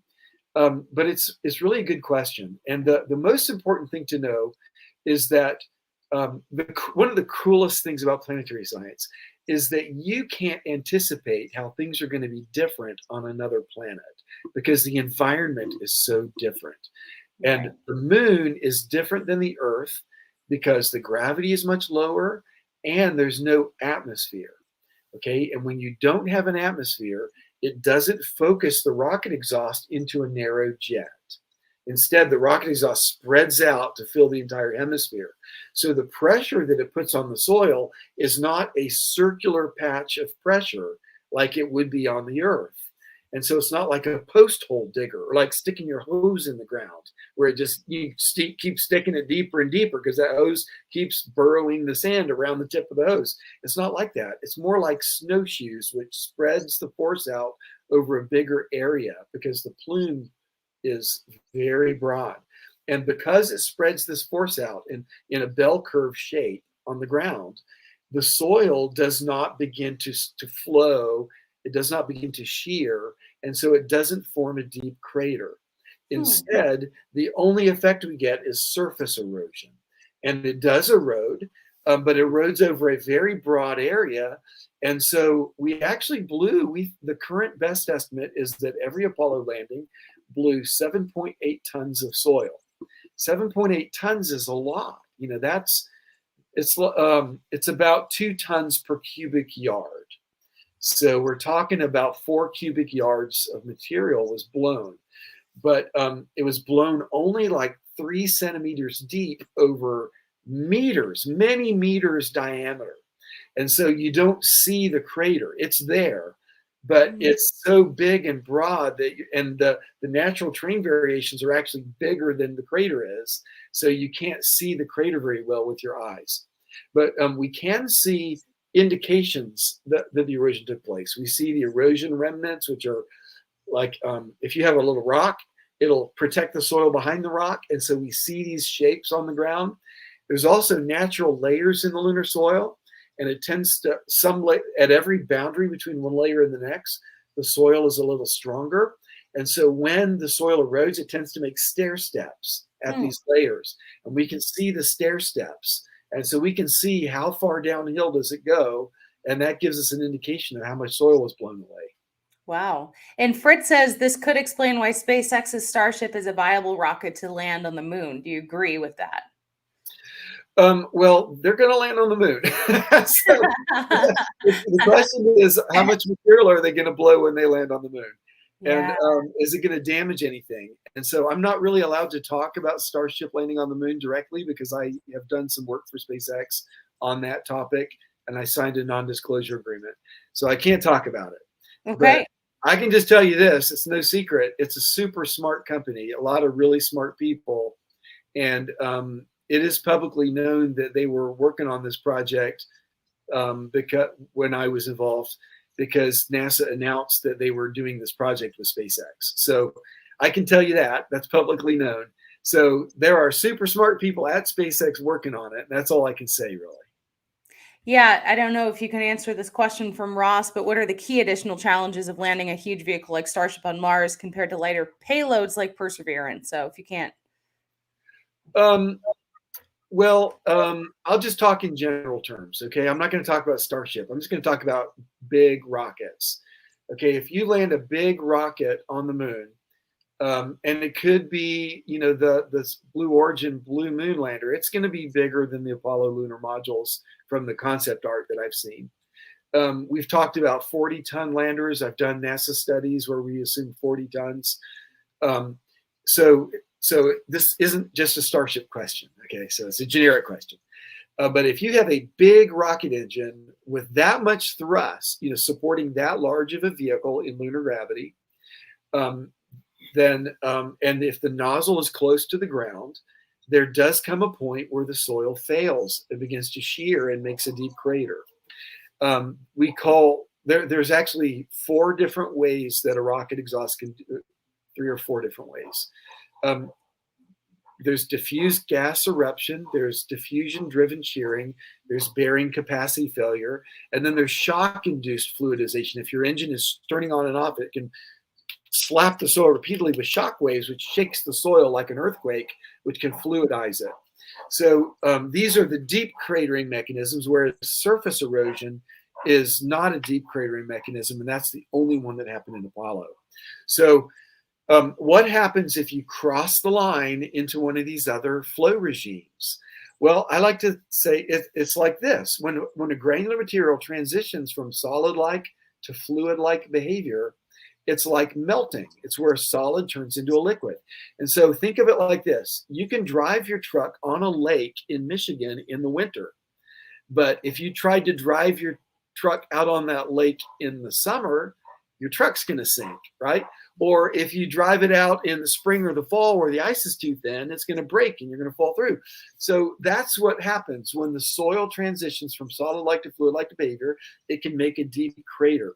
But unfortunately, we don't know where that limit is. We don't know the physics well enough yet. And so NASA is studying this. I've had funding over the last couple of years to work on these questions for NASA. And that's actually some of what I'm working on right now. That's what I'm doing today. We're trying to figure out the physics of these different regime flows of how gas and granular materials interact, causing phase transition from solid-like to fluid-like to gas-like behavior in the granular. So we don't know yet. We do know that a big enough rocket, low enough with its engines low enough to the ground, will be a big mess. That's all I should probably say about that. I don't want to say anything about Starship. Yeah, no. Still a great answer. And we have a couple more questions. Also, I want to know kind of what your time limit is, because I know you are at work and you were planning on this being a different time. So well, I'm working from home, and I'll give you as much time as you want. So it's okay. Well, you are extremely knowledgeable, and we're very lucky to have you on the show today. Wicked One Show wants to know, these advances are in the materials and it's the heat factor in many areas. I would like to know what you have learned. I'm not sure again what specifically, but maybe you can deduce something from that. So is this talking about the launch pad, the Starship launch pad? Sure. Okay. Yeah. So I worked on I've worked on several projects with smaller rockets taking off and landing. I did work on the space shuttle as well. In fact, so my research is mostly how to land rockets on the moon and Mars, but I was doing some work on terrestrial launch pads, and NASA wanted to give me a promotion. And when you get to a certain level in civil service, those promotions have to be specially justified. You know, they're not automatic. And so in order to give me a promotion, they had to create a position for me. And so they actually wrote a new federal job description. They created a new type of federal job. They called it Physicist of Launchpad Materials. What? And then they promoted me into that position after they created the position. So there is in the federal job category system a GS, I don't know what the number is, 855 is like computer engineer, but there was some number. And so I was the only person in the federal government who had that position description. I was kind of proud of that. But it was Physicist of Launchpad Materials. Wow. So with the space shuttle, one time it ripped off 3,500 bricks and blew the bricks everywhere. And we were worried about the bricks hitting the space shuttle in flight. So we did have an event kind of similar to what Starship did, but actually not on the same scale. It was even 3,500 bricks was not as amazing as what the Starship did. So I've mostly worked on smaller rockets. And so the Morpheus rocket was it looked like a lunar lander. It would take off, it would fly up about 1 kilometer or 2. It would tip over and had lasers that would map the ground, several kilometers away where it planned to land. It would find the safe landing sites, fly to them, and then land automatically. And we didn't want it landing on pure dirt because it would make a deep hole and it would shoot rocks up and hit the lander and maybe destroy the lander. So we buried concrete landing pads under the dirt. We hid them. And so it was only a thin amount of dirt. That way, when it blew the dirt off, it would land on concrete. But we had to make sure that it would fly to the concrete and not land somewhere else.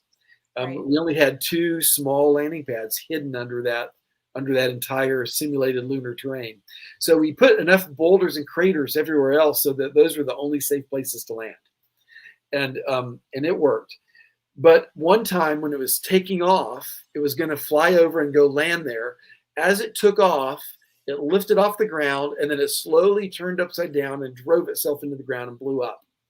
And when they studied why did it do that, they figured out that the vibration of launching shook the vehicle so much that a connector came loose, and it lost the feedback of, knowing which way is up.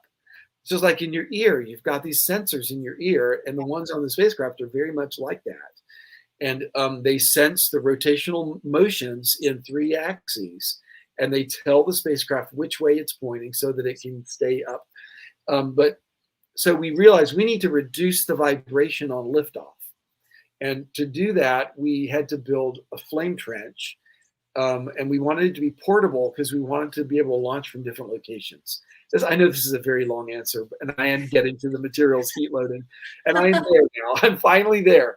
Okay, so this flame trench, to be portable, we made it out of steel. And the landing pad, the launch pad around it, we also made out of steel. And so I was the one who did the thermal analysis on those items. And so we were worried that it would melt with the rocket exhaust. And so I studied, will it melt? And no, it would not melt, because the heat can conduct through the steel fast enough that it spreads out through the whole material. So you don't just get a hot spot right under the engines. And so because the heat spreads out fast enough, then the pad was able to absorb all that heat without melting. But just to be extra cautious, we ended up putting ablative materials on top.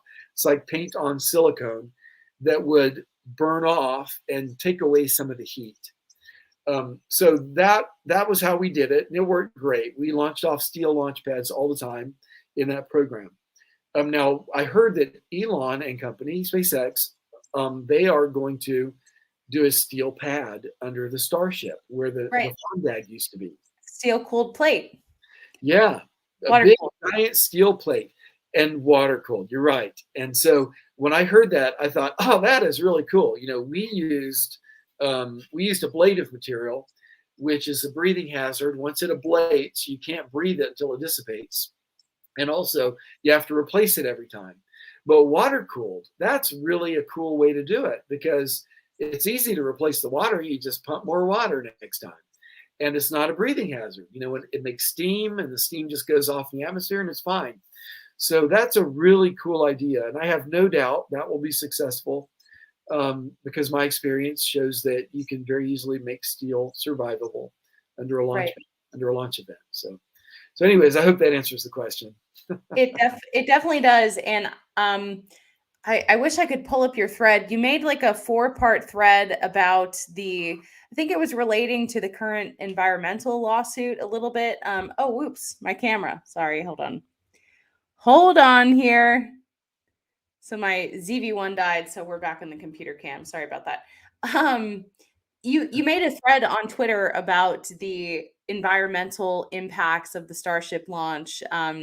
So can you kind of go through some of those takeaways, or should I pull up the thread?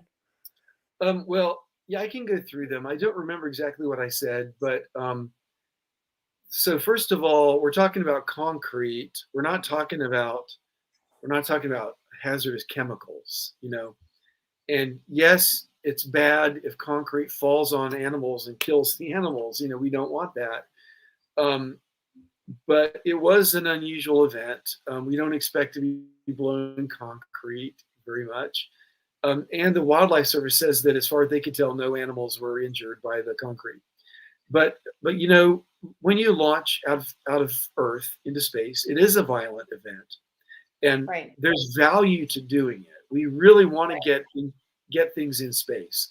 And so we have to be willing to accept some risk and even some small amount of environmental harm, because what the Earth gets back is so worth it.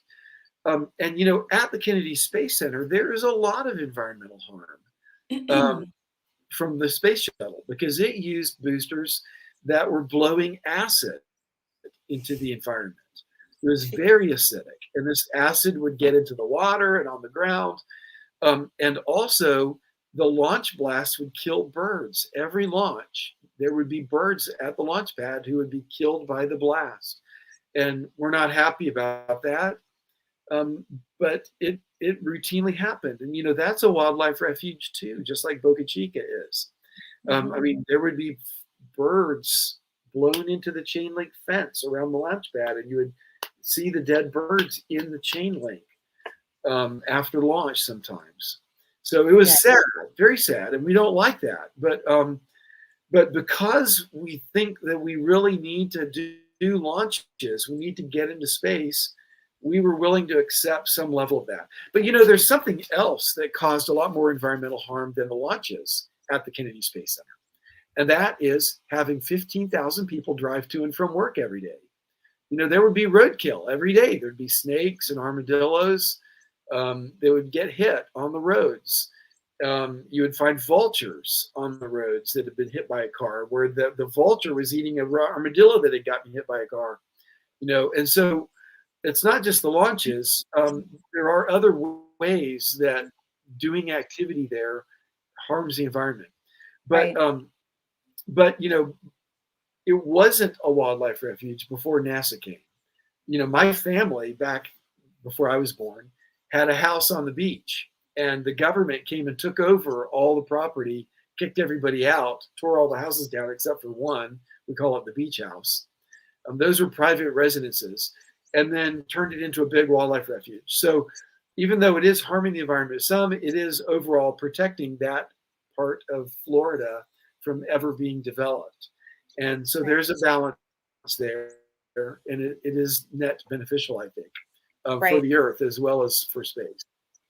Yeah, there'll be. There will be impacts. Anywhere you choose, there will be impacts. Yeah, we have to be able to pick some places on the Earth to be able to do this. Yes. Now, as far as the concrete, dropping concrete into the environment, we put concrete bridges. We put the poles in the water all the time. The concrete doesn't hurt the water, doesn't hurt the ocean. So chemically, it's not that bad. I mean, it does have some alkalinity to it, but overall, it's very minor, and it doesn't have really much, if any, effect on the environment.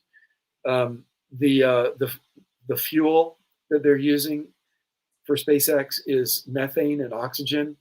When that burns, it creates water and carbon dioxide. So people have complained about the amount of carbon dioxide that it puts in the atmosphere. But if you took all the workers from SpaceX and if you put them to work making, let's say, toys for children, or DVDs, or what's a DVD? Or making, doing internet hardware. What's a DVD? Making, I thought, I didn't say 8-track tape at least, but making computer electronics, making any consumer product, the industrial footprint of those workers would actually be more than what it is in what they're doing launching rockets.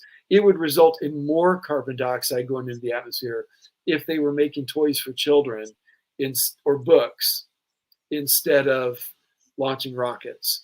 So putting it in perspective, it's really negligible. And again, putting rockets in space has great benefit for the environment. Also, Elon Musk has said that he wants to create a carbon neutral launch system. So they'll be using the Sabatier reaction. That's something we've been developing for the moon and Mars. But he wants to apply the Sabatier reaction on Earth to take the carbon dioxide and make the methane for the rocket so that it will be carbon neutral even launching the rockets. Well, you and Elon share a tremendous passion for going to Mars. I'm curious, have you interacted with him personally? Not really. I mean, he replied to several of my tweets a few times over the years, blew up my Twitter feed. I wake up in the morning and I get a notice from Twitter. Do you want to mute this conversation? You're getting a lot of replies. Like, what the heck happened? I'm getting 100,000 replies. Yep. And it's like, I had tweeted a picture of how big the Africa is compared to the moon. And I said, they're about the same size. And Elon replied, all he said was, Africa is big. That's all it said. Made my whole Twitter feed blow up. He's replied to me a few times. He follows me now, surprisingly. Awesome. But I I posted a photo. This was back in January of how often do you imagine going to Mars? And he said a lot, TBH, to be honest. And that picture has like over 7 million views now. Not likes, but like views, impressions because of that. So yeah, it goes a long way. Yeah. It's crazy.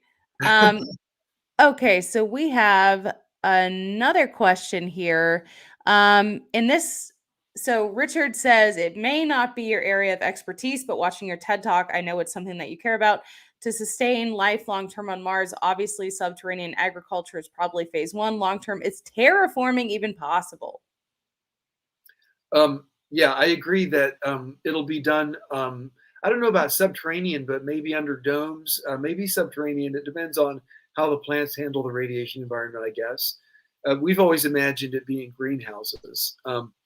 So yeah, that'll be the way it works at first. But as far as terraforming, yeah, I definitely believe it's doable. And here's the thing: people are always like, "No, if you thicken the atmosphere, it'll keep losing the atmosphere." Yeah, but we can thicken the atmosphere on the time scale of decades, and it loses the atmosphere on the time scale of millions of years.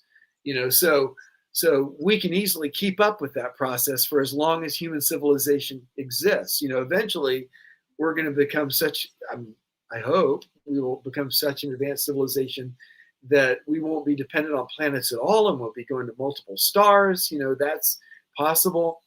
But in the period of time that Mars matters, we can keep up with replacing the atmosphere. And here's the trick, okay? The trick is what we talked about at the start. It's the robotics and the artificial intelligence that runs the robotics. If you had a human turning a wheel that puts out oxygen, well, that's not doable. But when you have robots that build the factories that build more robots, so it scales up, and then let's say we use asteroids to do this. Well, there's literally a million times more accessible, actually a billion times more accessible resources in the asteroids than there is on planet Earth or on Mars. And that's because the high surface area from all the small objects. And so if you use the material from asteroids to create industry in space, you can make it very large. You can start moving icy bodies and crashing them into Mars to bring water. Or you can simply do chemistry on the surface of Mars to create oxygen out of the ground.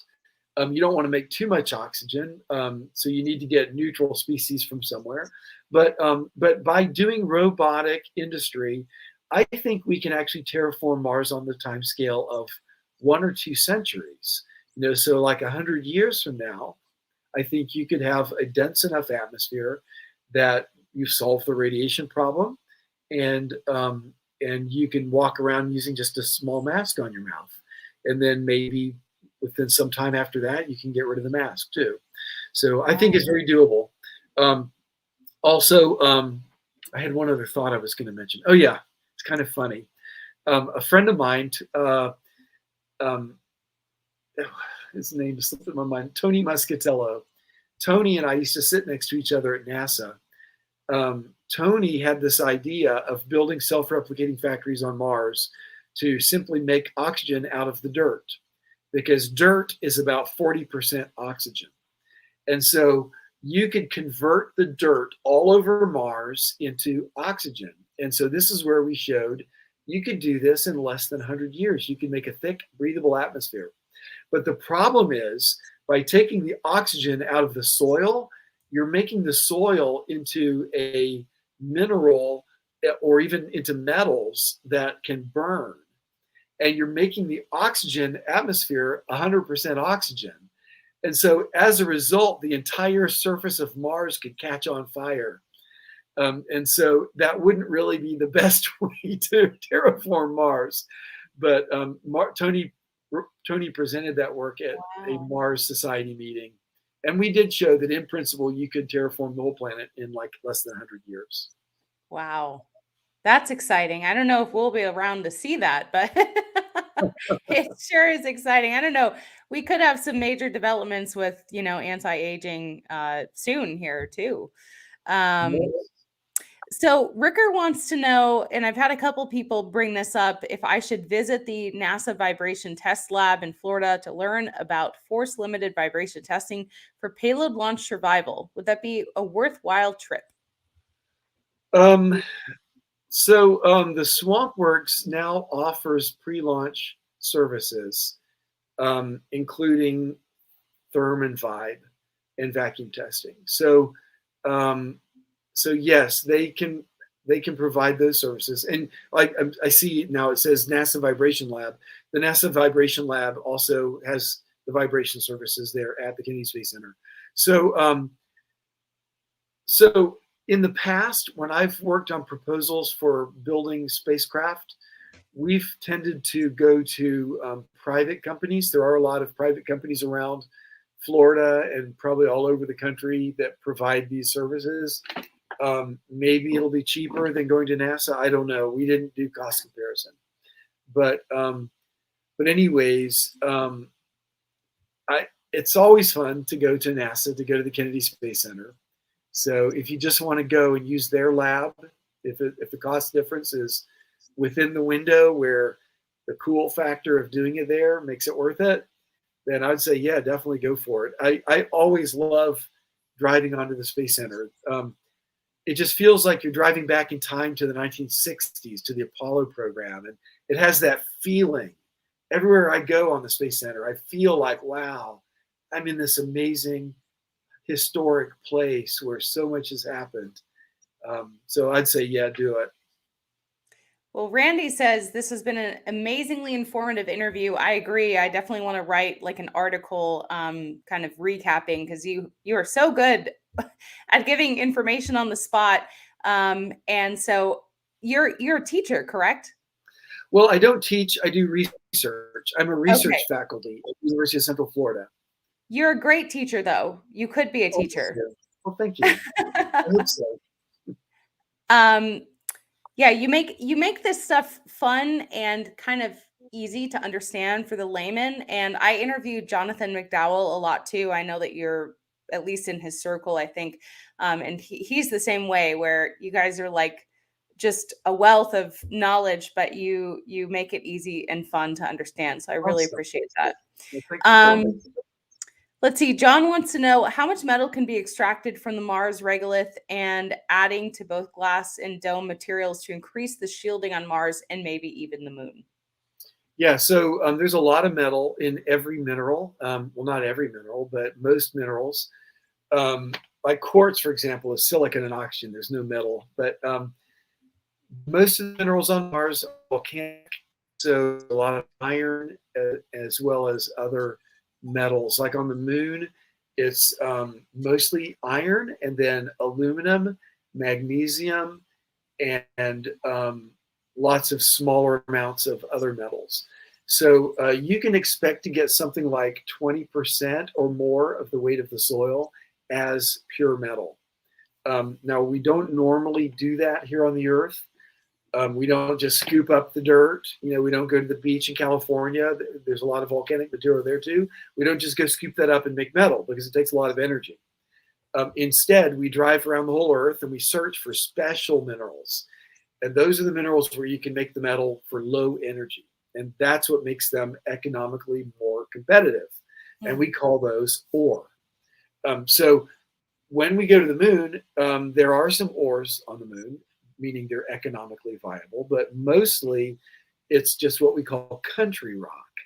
Normally when you go mining, you dig out the country rock and throw it in big piles to get it out of the way. Those are your slag heaps in order to get to the ore.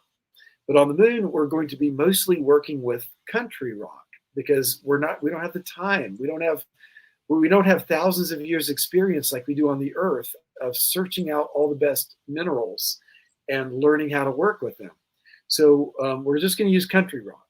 And that means we're going to have to develop methods that use more energy, but do it efficiently to get the metal. And so we're already working on these technologies. I mentioned the TRL scale, technology readiness level.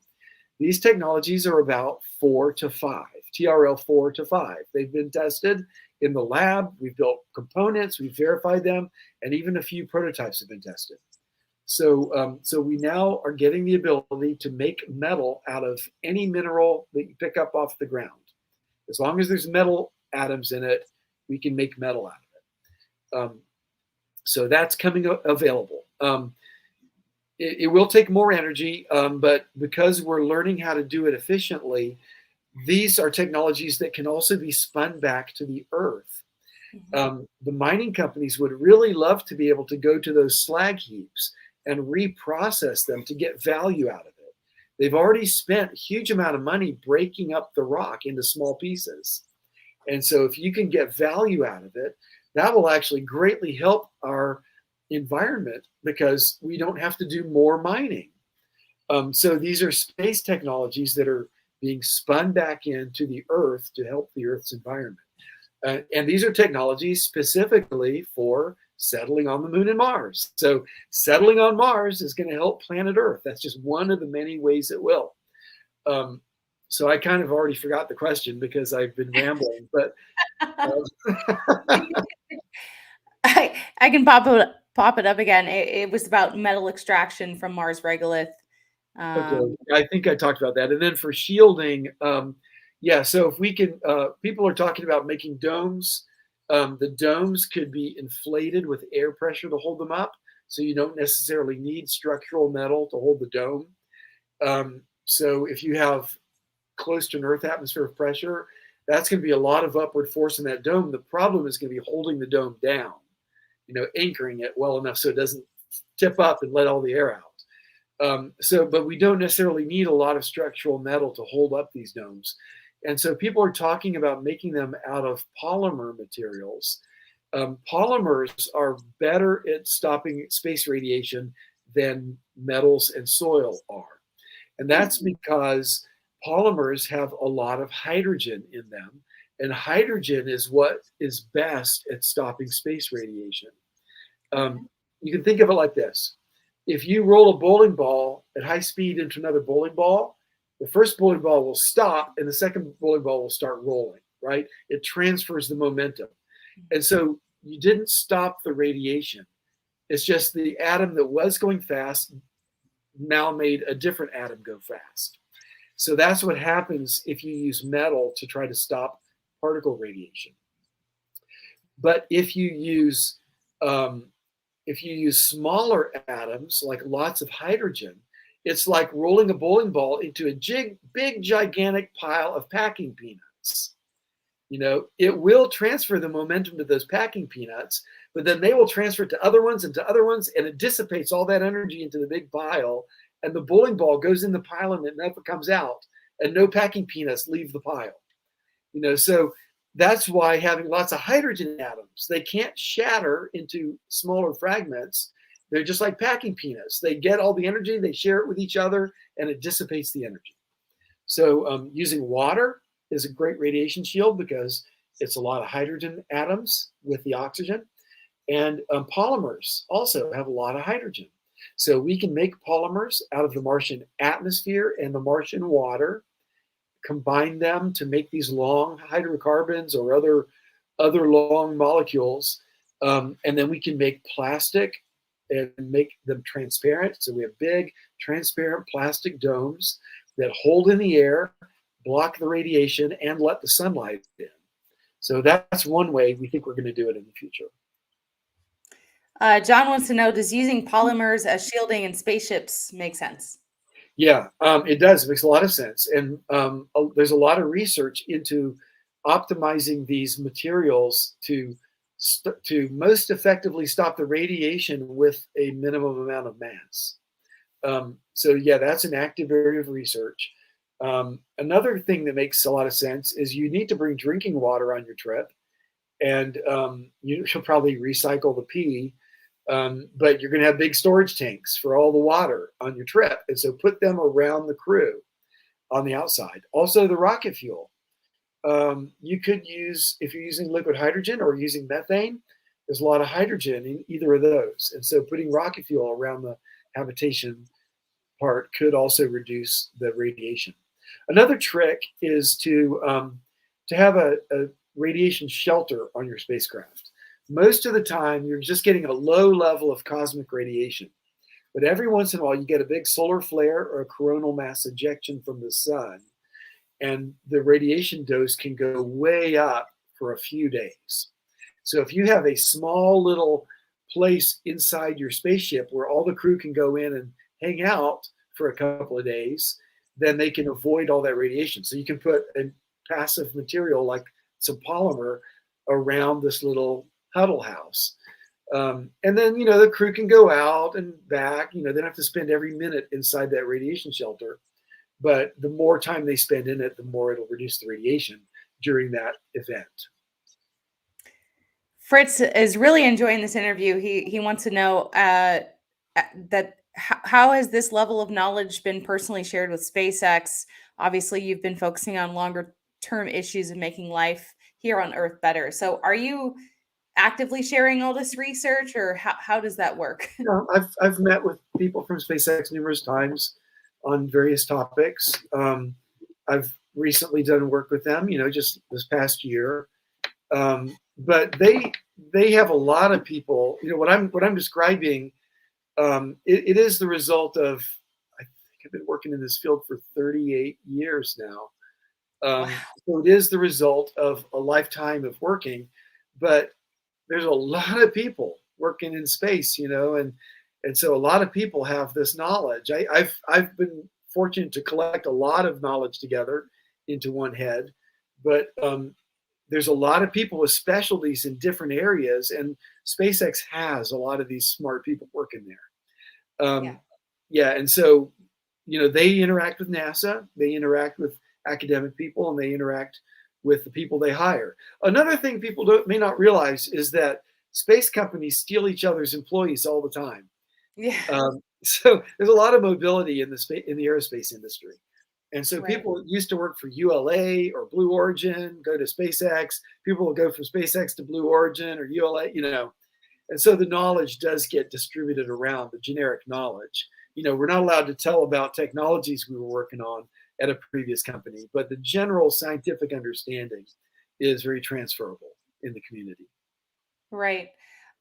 Let's see. Drew Wayne wants to know, if we're already digging up the dirt on Mars for resources, wouldn't it be easier to build our shelters underground? Might be a dumb question.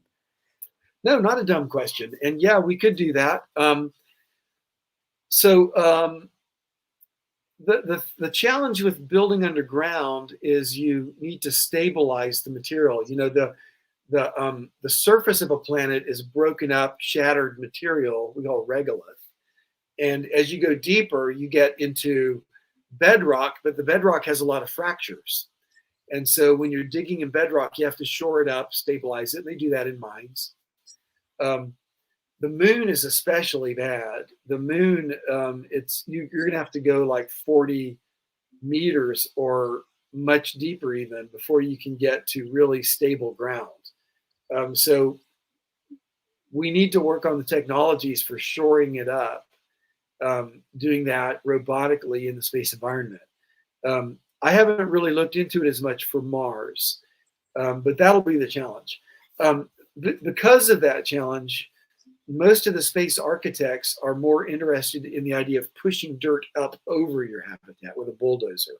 So you can dig a shallow hole, and once you've got a shallow depression, then put your habitats there. Maybe they're inflatable, and then just use bulldozers to push dirt up on top. So I've seen a number of studies that do it that way. But yeah, excavation is going to be one of the key technologies for settling. And the studies are looking at how much time excavators will spend doing construction and doing resource extraction, because the same vehicles will be doing both of these jobs. Right. Thank you, by the way, Bimmer Gazer, for the generous super chat. Wonderful, in-depth, but understandable information. Thank you so much, Dr. Metzger. And John echoes that by saying, Philip, thank you for accepting Ellie's invite to this live show. You have been very educational. You really are doing awesome here. So I do want to ask you, when you think, and this kind of ties into Ross's question, do you think the first human mission to Mars will be led by NASA, or is it possible that the first mission might be private? And I want to know, when do you think Starship will get to Mars just like the first, Okay. initial? I'm just going to be frank. I'm just going to give you the honest answer. All right. So, NASA has to be risk averse because the national reputation is on the line. And, think back to the Apollo program. Why did Kennedy and his administration decide to land people on the moon? Was it because they wanted to study lunar geology? No. It was because they wanted to show the non-communist world that we could compete, that the communists aren't going to take over. So don't get scared. Stay with us. Stay with the program of democracy and freedom, and stick with it. And so that was the goal. It was geopolitical. It was, first of all, it was geopolitical. And so the idea was to show we're competent and we can do this. Well, because of these geopolitical reasons, and also in country political, nasty politics, everybody has to be very risk averse in NASA, and it has to be that way. But unfortunately, because of the risk aversion, it's gotten slower and slower and harder to do things in the space agency. So a few years ago, Lori Garver and some others led the charge to start what they call the commercial space programs. So we have commercial cargo, commercial crew, and SpaceX is executing on both of those. And then we have commercial lunar payload services contract, where we have a whole host of small companies that are getting ready within just a few months to start landing small landers on the moon as commercial missions. And then finally, we have the human lander system, which is the commercial contract to build a lunar lander. And so SpaceX and now also the national team led by Blue Origin both have contracts to build lunar landers. And these are commercial contracts, meaning NASA will not micromanage the process. And the companies have a lot of latitude about how they build their hardware. So because of this, the commercial companies are going fast. And so I think SpaceX is going to be ready to do Mars missions decades before NASA ever would. Right. Now, does that mean SpaceX is going to do Mars missions alone? So we could take bets on this, but my bet is that people in Congress and in the administration are going to realize that it will look bad if NASA isn't on that first mission to Mars. And so I'm going to bet once it starts to look like it's going to happen, once it's getting close enough to where like, oh, wow, this is real, then, I know it's real already, but some people in the political world, it takes a lot more demonstration before they see that it's real, right? So one of these days they're going to wake up and go, wow, this is real, this is happening. We want NASA on that mission. And so they're going to make a deal. I bet they're going to approach SpaceX to make a deal and help pay the cost to put NASA astronauts on that mission. So that's my bet for what's probably going to happen. Time will tell. That's right. We'll see.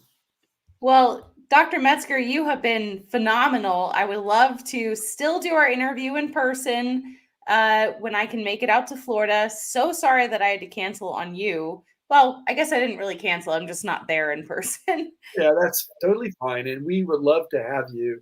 We'll show you the Exolith Lab, where the University of Central Florida is shipping hundreds of tons of simulated lunar, Martian, and asteroid soil all over the world. And they're also doing a host of other technology projects inside the Exolith Lab. Awesome. Yeah, I can't wait. And Grace says, Eliana never stopped getting better. So I don't know if she means my leg or my interviews, but I'm working on both of those. Space Fantasy, thank you for the super chat. I think you have just been a tremendous guest. I told them, I was like, you guys just hang in here with me. I think he's going to make it to the live stream, and he's worth waiting for. So you exceeded my expectations. And I really enjoyed this chat. It's been very informative. So thank you. It's my pleasure. I'll be glad to come back anytime, Ellie. Yeah, making time. What's on the whiteboard behind you? Is that like a telescope or something? No, this is studying how rocket exhaust blows soil, and this is a soil grain on the surface of the moon, and this is an atom of gas flying down, and this is the angle it has to be in to hit that atom. And so I was trying to calculate the boundary layer flow properties of the rocket exhaust, how the thermal velocity in the vertical direction and the advective velocity in the horizontal direction will cause momentum transfer to the soil grains. So that's Wow. what it was. Oh my gosh. That is like way over my head. I'm just being honest. Ricker says good work. And we love this version of Dr. Phil. When you hear Dr. Phil, obviously you probably think of, the TV psychologist, but yes, thank you so much. And I want to make sure to let you get back to your day, but we have enjoyed this, and I will definitely invite you back, hopefully, for a follow-up chat. Okay. Great seeing you, Allie. Awesome. Thank you so much. And thank you everyone who's been joining us this morning. It's been